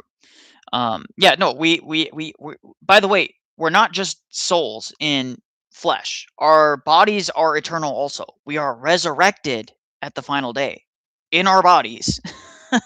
And our souls inhabit our flesh. Our flesh is not, we're not Gnostics. We're not Gnostics. We have this flesh, while imperfect and degrading because of the nature of sin and what it brings about into the world, will be deified as well. Christ took on flesh. Christ still has flesh, even in the eschaton. So it isn't a bad tactic rhetorically, though. Just keep insisting that the other party grant your presuppositions and insert a bunch of blatherous ad hom throughout. Yeah, I know. It's not a bad tactic. It's just anyone with 2 critical eyes will see exactly what they're doing. Origen said women aren't from Venus. I don't know. They might be. So true. The reason why St. John Chrysostom was exiled was because of the slander commenting him to Origen. Origen's condemnation of the 5th Council wasn't new. It wasn't new. Bro, cite a heretic is a saint as a proof. Arianism is true. How? It's what Saint Arius believed. Saint Origen, yeah. Well, Origenism's got the same problem as Calvinism, on a long enough timeline. So let me explain. Calvinism strips you of your free will because some people are from the beginning of time, God has decreed every action, every thought, and everything that you will do, and by extension, He's decreed whether you will be saved or not saved by necessity. And so so that means that your free will is essentially stripped. There are no secondary causes. You are essentially just an automaton. And some people are damned to hell by necessity. Now, let's look at it on Origenism. Origenism believes that all souls are universal, all of creation and all souls will eventually end up in paradise. Their consequences have no meaning. You'll have to suffer for a period because you are a bad boy, but it was only just a timeout. There are no actual meaningful consequences on a long enough time period for Origen. And so it doesn't actually work. So universalism strips you of your free will the same way that Calvinism does. Furthermore, if people can repent in hell and come into heaven, why can't people in heaven reject God and enter into hell? What you're essentially just doing is just taking the earth we currently live in via synergism and creating a never-ending eschatology, but then saying it's just not possible to go the opposite direction, which again strips us of our free will.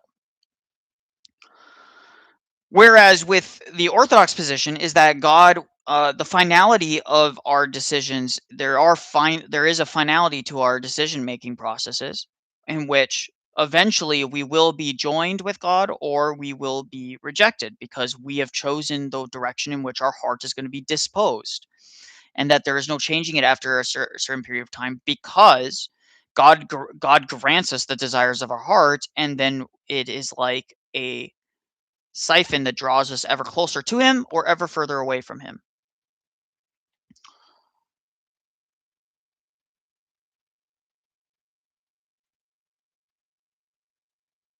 Cappadocians praised Origen as saintly. Not really. They said that some of his ideas were fine, but just because they reference his ideas doesn't mean anything. They didn't hold to apotheosis. That's a bunch of bullshit. Theosis is not apotheosis, so that's just incoherent. They specifically condemned his beliefs in the pre-existence of the soul and universalism. Anything they took from Origen was them being the bee. Yeah, they were just being nice by saying, well, Origen had some good ideas. And that's them. And again, anything you can find efficacious in Origen, you can find in spades in actual saints.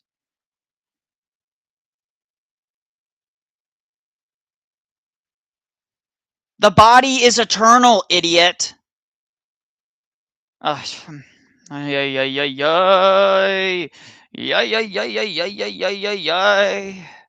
24 hours, you're gone. You can come back in 24 hours after you think about what you just said, because what you just said is stupid. There is no gender in the soul. It is only it's only with the body. Is the soul and body distinct and completely separate and distinct, or is the body eternal and the soul eternal and intimately connected with one another? If they're intimately connected with one another, saying the soul is genderless is retarded. It's retarded. Good Lord. How is the Father a father? Well, the Father is it's a role. So if the God doesn't God the Father in and of himself doesn't have like a masculine or feminine role per se. It's more about his position in hierarchy. It's to help us relate to the hierarchy of the Trinity, not necessarily understand it in gendered way. Christ has a gender because he has a body. Christ is King of Kings. He's not Queen of Queens, right? Christ is not a disembodied soul, right? Christ has a body, he took on flesh. So that's important to understand. Only God is eternal. Infidel, yes, I get that. I'm saying our bodies are everlasting. Yes, I understand the idea that we're created at some point in time. So forgive me for not being super specific in a live stream. The soul is everlasting. Fair enough. That's what I meant. It's a word concept. Okay.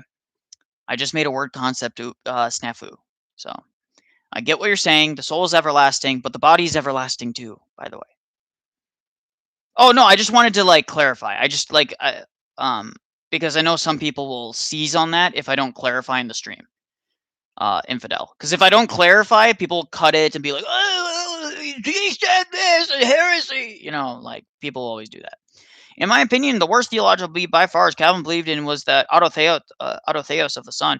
Straight up polytheism, an anti-Trinitarian. Well, yeah,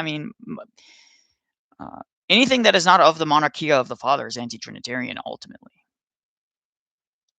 I think I've said that I don't think I've justified. You're unwilling to grant. Look here. I'll give a really look. It's the sound of this conversation. Holy fuck. True. I'll give you a really good explanation here. You don't grant God.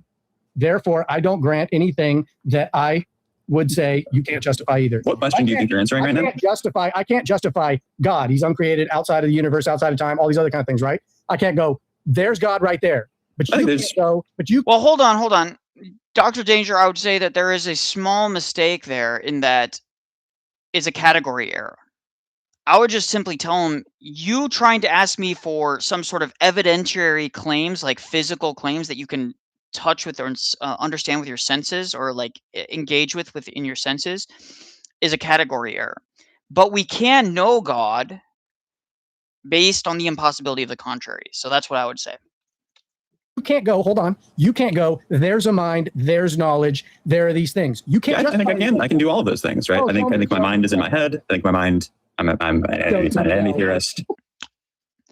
I think, therefore I am. Oh, gosh, low tier slop. Low tier slop. I think, therefore I am. You're presupposing your mind is even capable of rationally understanding that it has that it has ontology. He's presupposing all of this.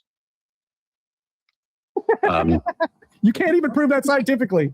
Oh, that's not surprising given that it's not a scientific claim, right? It is a scientific claim. It is. You are making a claim. You should justify it epistemologically.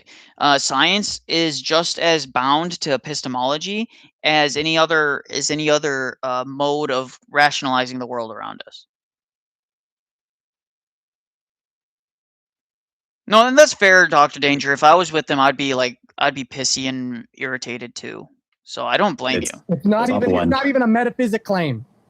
You don't think that theories of mind are metaphysical? Yeah, what domain do you think philosophy of mind falls under? I'm actually like mad curious. Like if you had to put philosophy of mind into like one of the broader categories of philosophy. See, they're playing the definition game. Can you define this? Can you define that? Can you define this? And it's like, it's so low tier, guys. It's so low tier.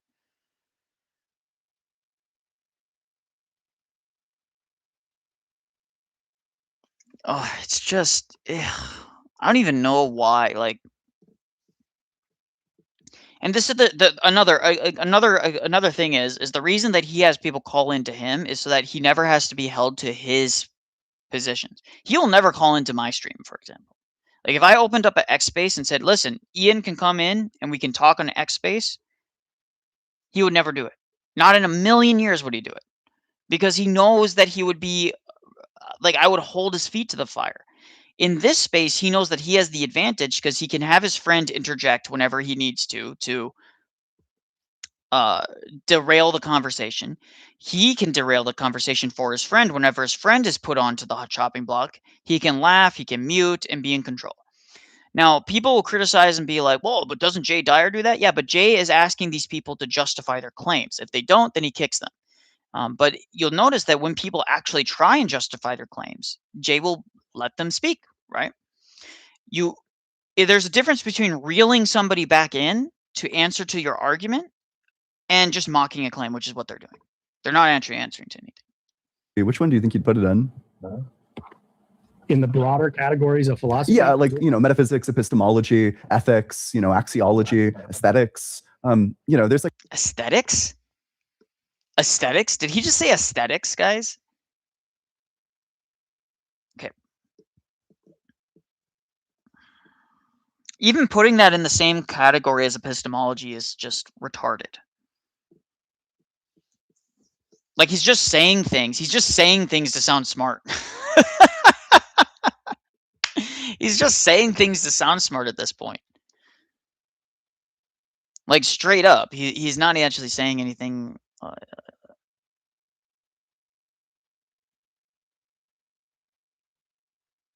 It's like one pretty obvious place to put it, which is metaphysics. It's obviously metaphysical.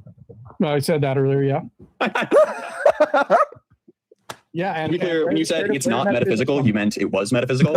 No, I said is the fact that you're misspeaking more expected on the hypothesis that naturalism is true, or more expected on the hypothesis that God designed you with working cognitive faculties? So again, just mockery, saying, "Oh, did God design you to be flawed?" No, God didn't design us to be flawed. It's called fallen world. But again, these people are just. This is really hard to watch, guys. Hold on. If naturalism is true, then you have to show the natural aspect of knowledge. You have to show the natural aspect of the mind. You have to show the natural aspect of reason. And all you can do is refer back to the thing. You can't give an What does it mean to actual- show the natural aspect of something? What do you mean by that? To show that there is a naturalistic explanation for how you can how you can refer to that thing. That there's a naturalistic explanation for knowledge. There's a naturalistic explanation for math. That there's a naturalistic explanation for logic.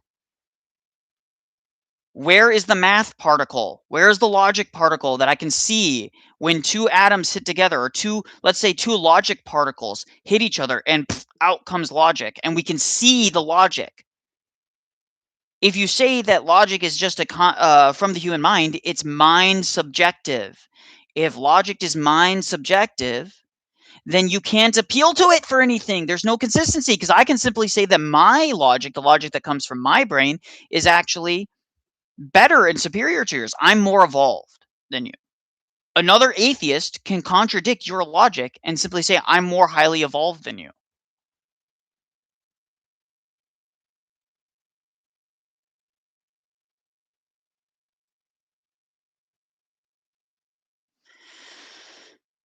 Does that make sense, guys? Does that make sense? So this is solo. I'm see Dr. John. I see where this is going. They're going in vicious. They don't want to actually engage with tags. They're never going to, and so eventually they're just going to kick you. So Joel reads the Bible.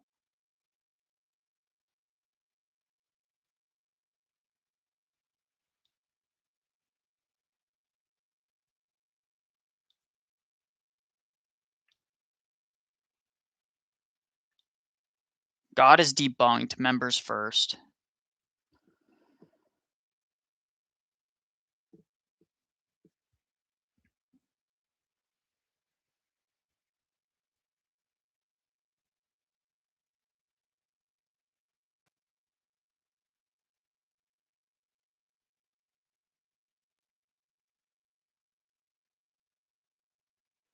I hate these types of thumbnails, by the way. Hate the smarmy thing.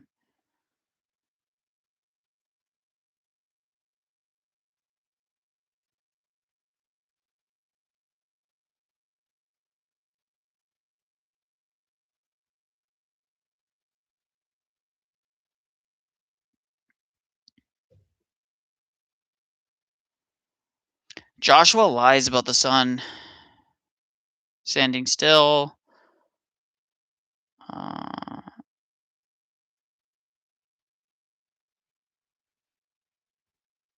Silly story, fails to explain Jesus' sacrifice and more.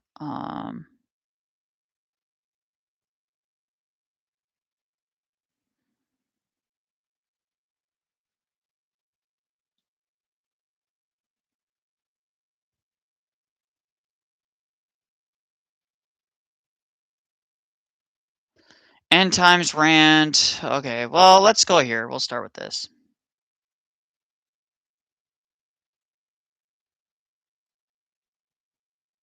Can you believe a prostitute saved these guys? And everyone's like, what? We loathe prostitutes. We judge them. We look down our nose at them. The AI Toolkit is live on Artlist. Every leading AI tool you need for video creation is now organized for you. What is that? All that's missing is your story.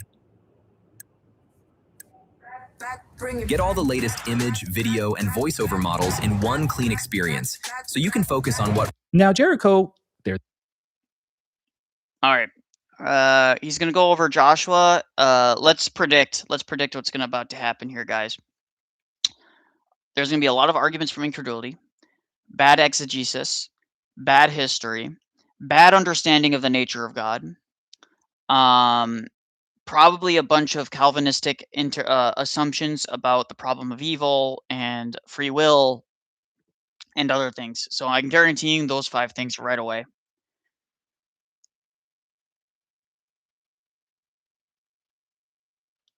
There was tightly shut up because of the children of Israel. No one went out and no one came in.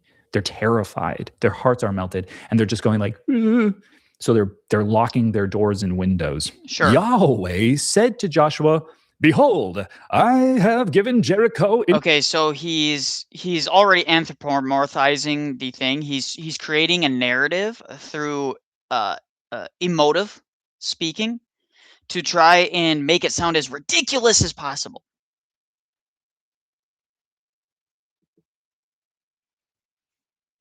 Debate Joel and just say, I reject your interpretation. Yes. So again, when you're like, oh, and guys, can't you see how ridiculous and over the top I'm being? It's absolutely astounding that anybody could possibly believe. Like, just listen to this story. It's so ridiculous. That's what they're doing. These atheists are snakes. Absolutely. Help, this is so bad. Your hand with its king and the mighty men of valor. All of your men of war shall march around the city, going around the city once. You shall do this 6 days. 7 priests shall bear trumpets of ram's horns before the ark. On the 7th day, you shall march around the city 7 times, and the priests shall blow the trumpets. It shall be that when they make a long blast with the ram's horn, a really long blast. Ooh, blast that long horn. And I can't do it. Blasphemy. Can't do it.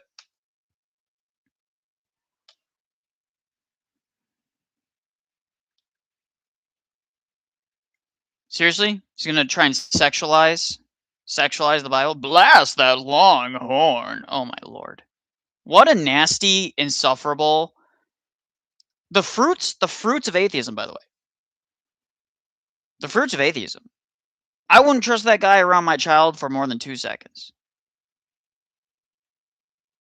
Satire smug maxing. Let's see if he actually maybe stop taking meeting notes and let ClickUp We'll do AI one other Note Taker video and see do if it he's for you. It allows you to slightly focus on less your sensible. meetings. you know that By the way, guys, why do you think I don't debate atheists anymore? Why do you guys think that I don't even engage in this topic? When I was a teenager, it was fun to like dunk on atheists because of how stupid they were. But in the Bible, God says that women should be burned alive. No, and he probably didn't say that. Yeah. What part of the Bible? So It's Leviticus 21, and Leviticus 21 is. Hold on. So before we do anything, NKJV, Leviticus 21.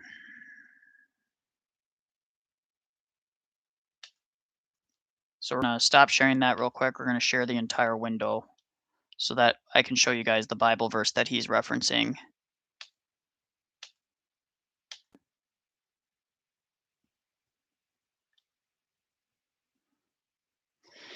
So let's read this first. And the Lord said to Moses, speak to the priests and the sons of Aaron, and say to them, none shall defile himself for the dead among his people, except for his relatives who are nearest to him, his mother, his father, his son, his daughter, his brother. Also his virgin sister is Nuiram, who has no husband for her. Who has had no husband for her. He may defile himself. Otherwise, he shall not defile himself, being a chief among the people. So basically, this is just saying, hey, when someone dies, only one person can be around them. He has to kind of segregate himself from each other. This is a common sense thing. You don't want to be around dead bodies per se. They tend to have diseases. So bad of God to put in place rules and regulations for how to treat bodies for people that didn't have an understanding of germ theory and things like that. I mean, shocking.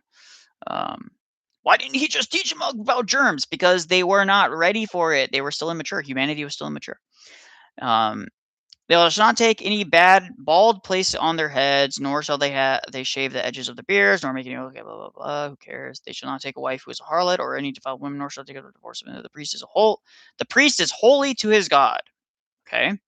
Therefore you shall consecrate him, for he offers the bread of his holy, for I will sanctify you. Oh my God. The daughter of any priest, if she profanes herself by playing the harlot, she profanes her father, she shall be burned with fire. So yeah, if you are a prostitute and you are of the priest, specifically the priest who is supposed to go into the Holy of Holies, she shall be burned. She's a sinner.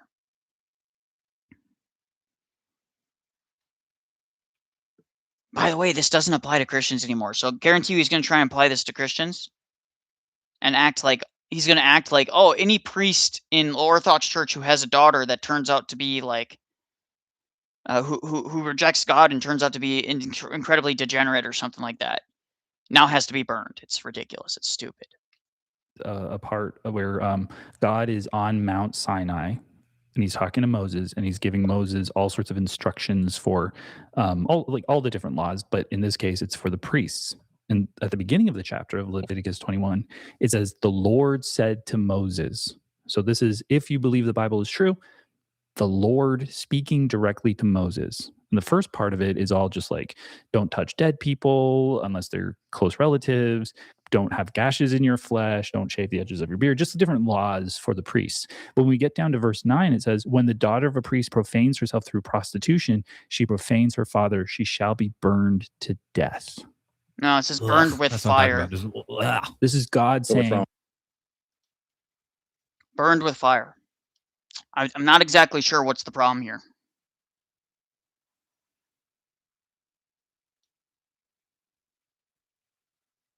And again, from an atheistic paradigm, why is this a problem? And by the way, let's presuppose, if I asked him if he was having a discussion with me, let's presuppose that God is real and that God has very specific ways in which he wants humanity to cleanse themselves and be purified and keep to his covenant.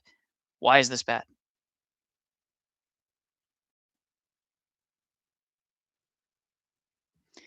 And does burn with fire necessitate that she dies? I don't know. Like, what does that mean?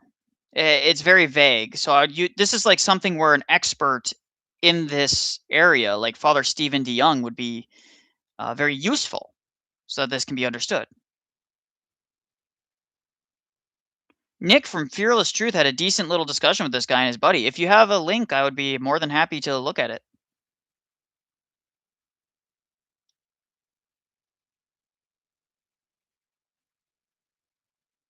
Yeah, I don't see how this is.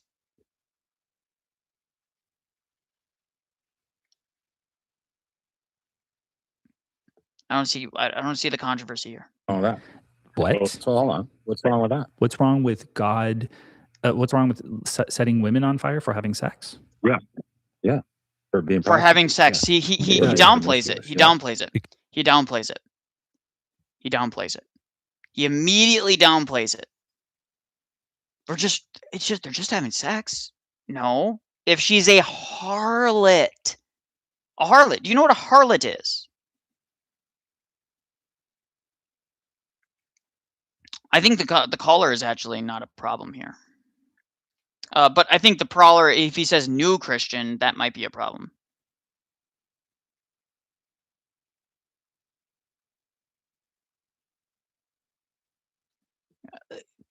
There's a distinction between, whoops, she was, for example, does it say if she was raped, right?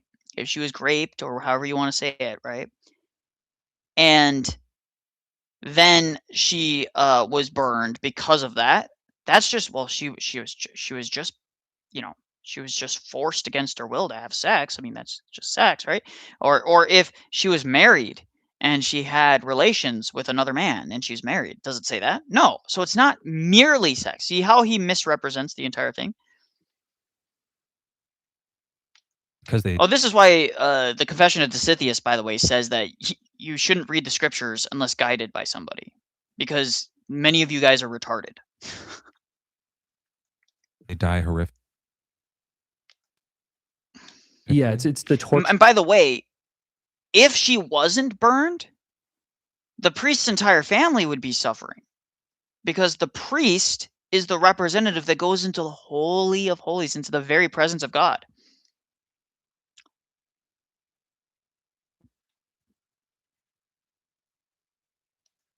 Death. But hold on, what about pedophiles? Do you think that's bad? Should we burn them should alive? burn pedophiles alive? No. This guy was made for Christianity. So you shouldn't burn pedophiles alive. That's what they said. What? No. Why on earth? Why on earth would we burn pedophiles? Oh, this guy was just like, that's ridiculous. Yeah, that's all I need to know about you, bro. The video is called One Christian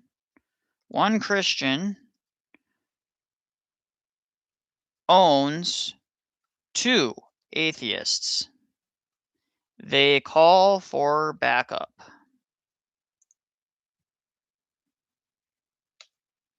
이것 봐라. 8 months ago. Okay. By the way, Fearless Truth, I like Fearless Truth a lot. I think he's a really nice guy. Shout out to Fearless. Shout out to Fearless. He's a good guy.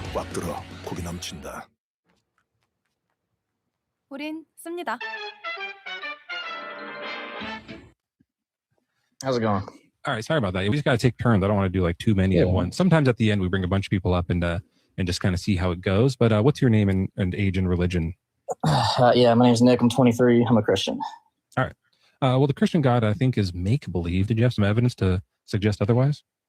I mean, yeah, I can provide a syllogism if you want for the first mover. Okay. Okay, so premise 1 is going to be when something undergoes change, it is caused to do so by something. Premise 2, nothing can be the cause of its own change, since something cannot have a quality of both potentiality and actuality at the same time. Premise 3, whenever something changes, this change must have been brought about by something other than that thing, which follows from premise 1 and 2. Premise 4, the chain connecting things which change and things which initiate changes cannot be infinite. Conclusion, there is a first mover which initiates change, but itself is not changed. So which premise do you disagree with? Can it change itself? No, that's the point, because something cannot have both potentiality and actuality at the same time. I know, I mean God. God can't change himself? No, we don't believe God has potentiality. He can't like change his mind or anything? Yeah, no, we believe the only time in the Bible when it uses those words is talking about using anthropomorphic language. What do you mean we? Who's with you? We as in Christians. Oh, a lot of Christians say different stuff though. I don't know if you should speak for all Christians. Yeah, I go by the interpretation of the fathers. Oh, like church fathers and stuff? Yes. Okay. Yeah. I mean, so just say Orthodox. I don't know if maybe Fearless wasn't Orthodox at the time, but Nick and Bryce doing a collab was my Avengers Endgame. Orthodox. Just say Orthodox. Just say you're Orthodox. Like, just saying Christian in a generic sense. Maybe he's trying to reach other Christians and like, I don't know, but it just seems to me just say you're Orthodox. Mover is Jesus? Yeah. Okay, show that part. Yeah, well then so once we accept that God must exist, then we can go into which religion would be the true religion. Well, hold on, you said a first mover must exist. Yeah, the first mover is what we define as God. Or God. That's the part I'd reject then.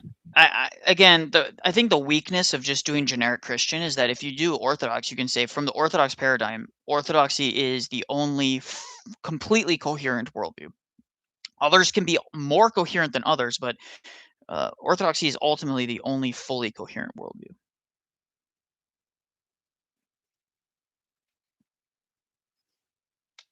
Okay, so what do you reject? So do you accept the premises and the conclusion at least? Yeah, I just think that like the first mover is like a natural process that doesn't have a mind or anything. Yeah, so if it's just saying it's a natural process is just incoherent, and also it doesn't work for the syllogism. Natural process which doesn't have a mind, how does it actually will something to occur? It doesn't will it. Yeah, then if it doesn't will it, then how does it affect change? How does it affect anything? How does it cause anything? You put 2 rocks alone on a floor. You put 2 rocks alone on the floor. Outside of a being with a will causing, let's even go even further. Let's say there's nothing in the universe but 2 rocks. They're perfectly still in the void of whatever it is, space. There's no movement. There's nothing that hits it. There's nothing else. Everything in that space is just there. There's no movement. It's perfectly still, perfectly ordered. There's no movement. There's no air. There's nothing. Outside of something coming in and interjecting, a first mover, those 2 rocks will never move. They will never hit together. It requires a will. There has to be something outside of it. Outside of the rocks. The rocks themselves have no will. They have no ability to move themselves. Makes no sense. It's the natural process. Because in order to will something, you have to change. You have to like natural process. Have not willed it and then start willing it. That's a change. Right, this guy has painted nails. What the hell's wrong with him? Yeah. For something to occur, though, something must cause it to occur. So my question is, well, not with nature. Exactly Nature is the first. Not mover. with nature. Uncaused. It's uncaused. If nature's the first cause, then what you're saying is that it's nature uncaused. I'm not saying it's the first cause. I'm saying it's uncaused. Yeah, that's with nature's uncaused. So then you're going to hold what do you hold to B theory or A theory of time? B. Oh, okay. So then you don't believe that time really exists? I just think that time is like happening everywhere all at once. I Okay, also I'll like proudly say I have no idea what the fuck time is. If you want to like break it down for me, you can, but I don't know if I can hold the A understand theory it. of time. I believe time is linear. Do you disagree that time is not linear? I don't know. Well, you said you hold the B theory of time. What do you think B theory of time is? Just that all moments of time are like equally valued, like they all hold the same weight. Well, B theory of time is that because all infinity is true, then all things are like not happening simultaneously, but they're all like have and have not happened together, kind of a thing. Yeah. So B theory would be that it is happening together. Everything is happening simultaneously. And is that Jesus? No, Jesus is not time itself. Where's Jesus? What do you mean? Where is he? Like you said you're going to do the Jesus part. Well, it's incarnational. So Jesus is entering into time and space willingly, but that doesn't mean he's bound strictly to time and space. Why are we talking about time? Well, yeah, because I said first we have to establish that God exists. Oh, okay. Yeah, you were going to do that. So do I have to believe in A theory in order to accept that God exists? Well, I just think I think you'd have to believe in A theory regardless. I think B theory is illogical. Okay. Well, does it matter if it's A theory or B theory, or could God exist in either one? Well, I don't think that God could exist in an illogical. Yeah, I think it's fair to say that God is not illogical. His very nature is by necessity logical, and therefore everything that flows from him is logical as well. World. I don't think illogical worlds could possibly exist. Okay, so you think that I think God, being the uncaused first mover that is a brainless mind in nothingness, is the logical conclusion. Notice how they add a brainless mind in nothingness. They're equivocating between brain and mind. So, guys, the reason that I do the channel the way I do, and the reason I don't really debate the way I do with Nick, and the reason that I do reviews of these things is because I'm trying to point you guys out the flaw in what their reasoning is. So I'm trying to point out where they're making a mistake. And also I'm trying to point out where they're trying to inject certain presuppositions. He's conflated brain and mind. They're not the same.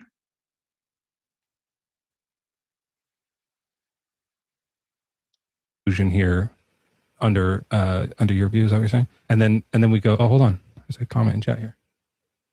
Oh, just went by. Okay. Someone will get screen grab that. That's fine. Okay. And so then, okay. Yeah. So now we all believe in God, even though I think like, it's just like maybe a mind is a hard thing. Can you do that part? Do you have a syllogism to prove that there's a mind? Prove there's a mind for what? Yeah. Like God has a mind. Yeah. I think that a mind is necessary for something to come into existence out of nothing, for something to cause something. We believe in the essence energies distinction, Jimmy. We don't perceive of, yeah, I don't want to get into that right now, actually.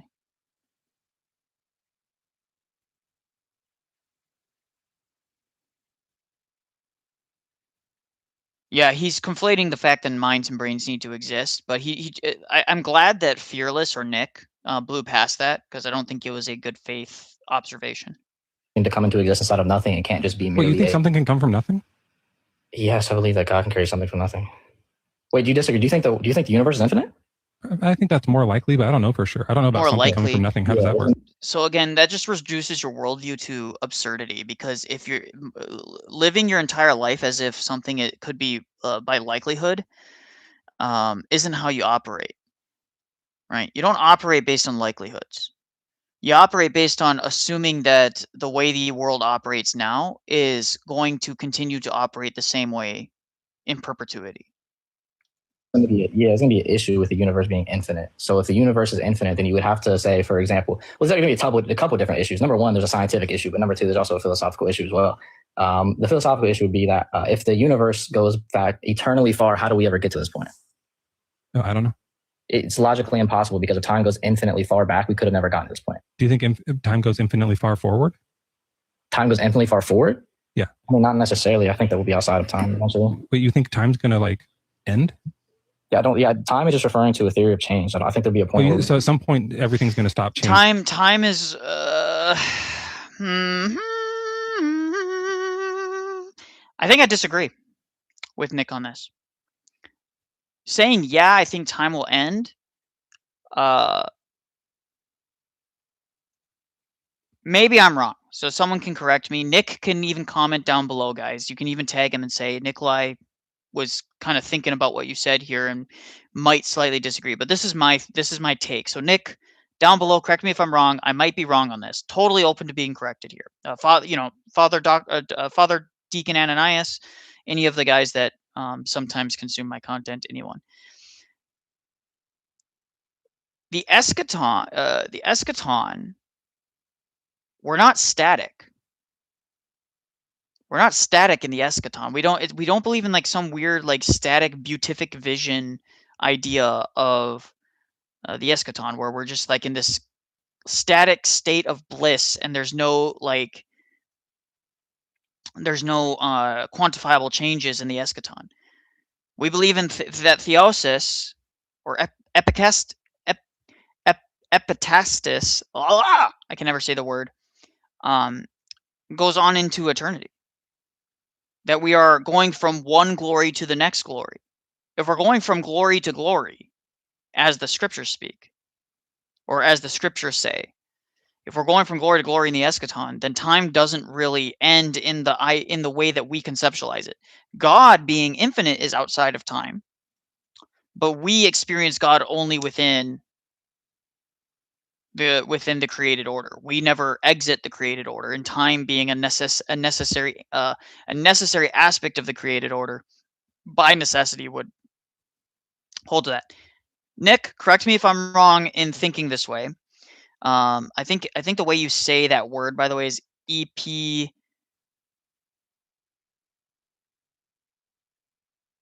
TACI, epitasis. I think that's the word. I'm trying to remember now.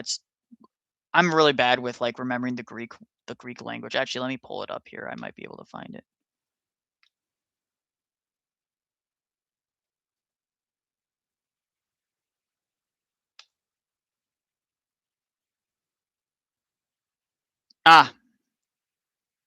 Yep, there it is.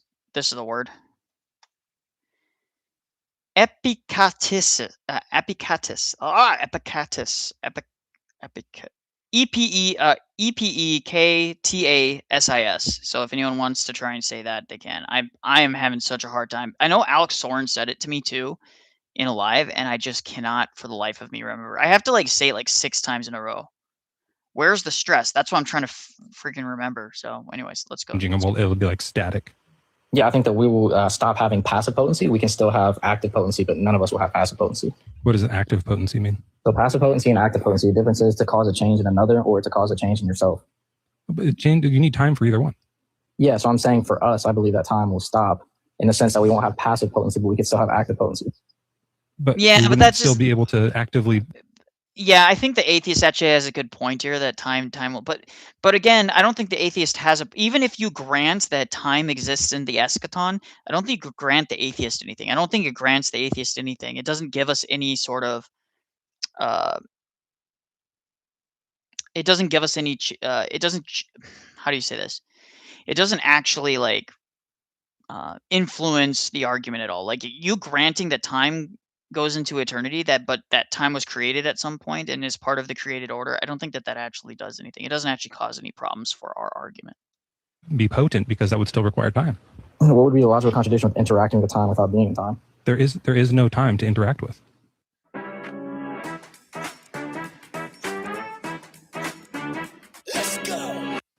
No, I'm saying that there is time, but we are outside of time interacting with time. Okay, so time will keep going then. He's getting bogged down. We're gonna go over this more. I actually think this is a fun thing to review.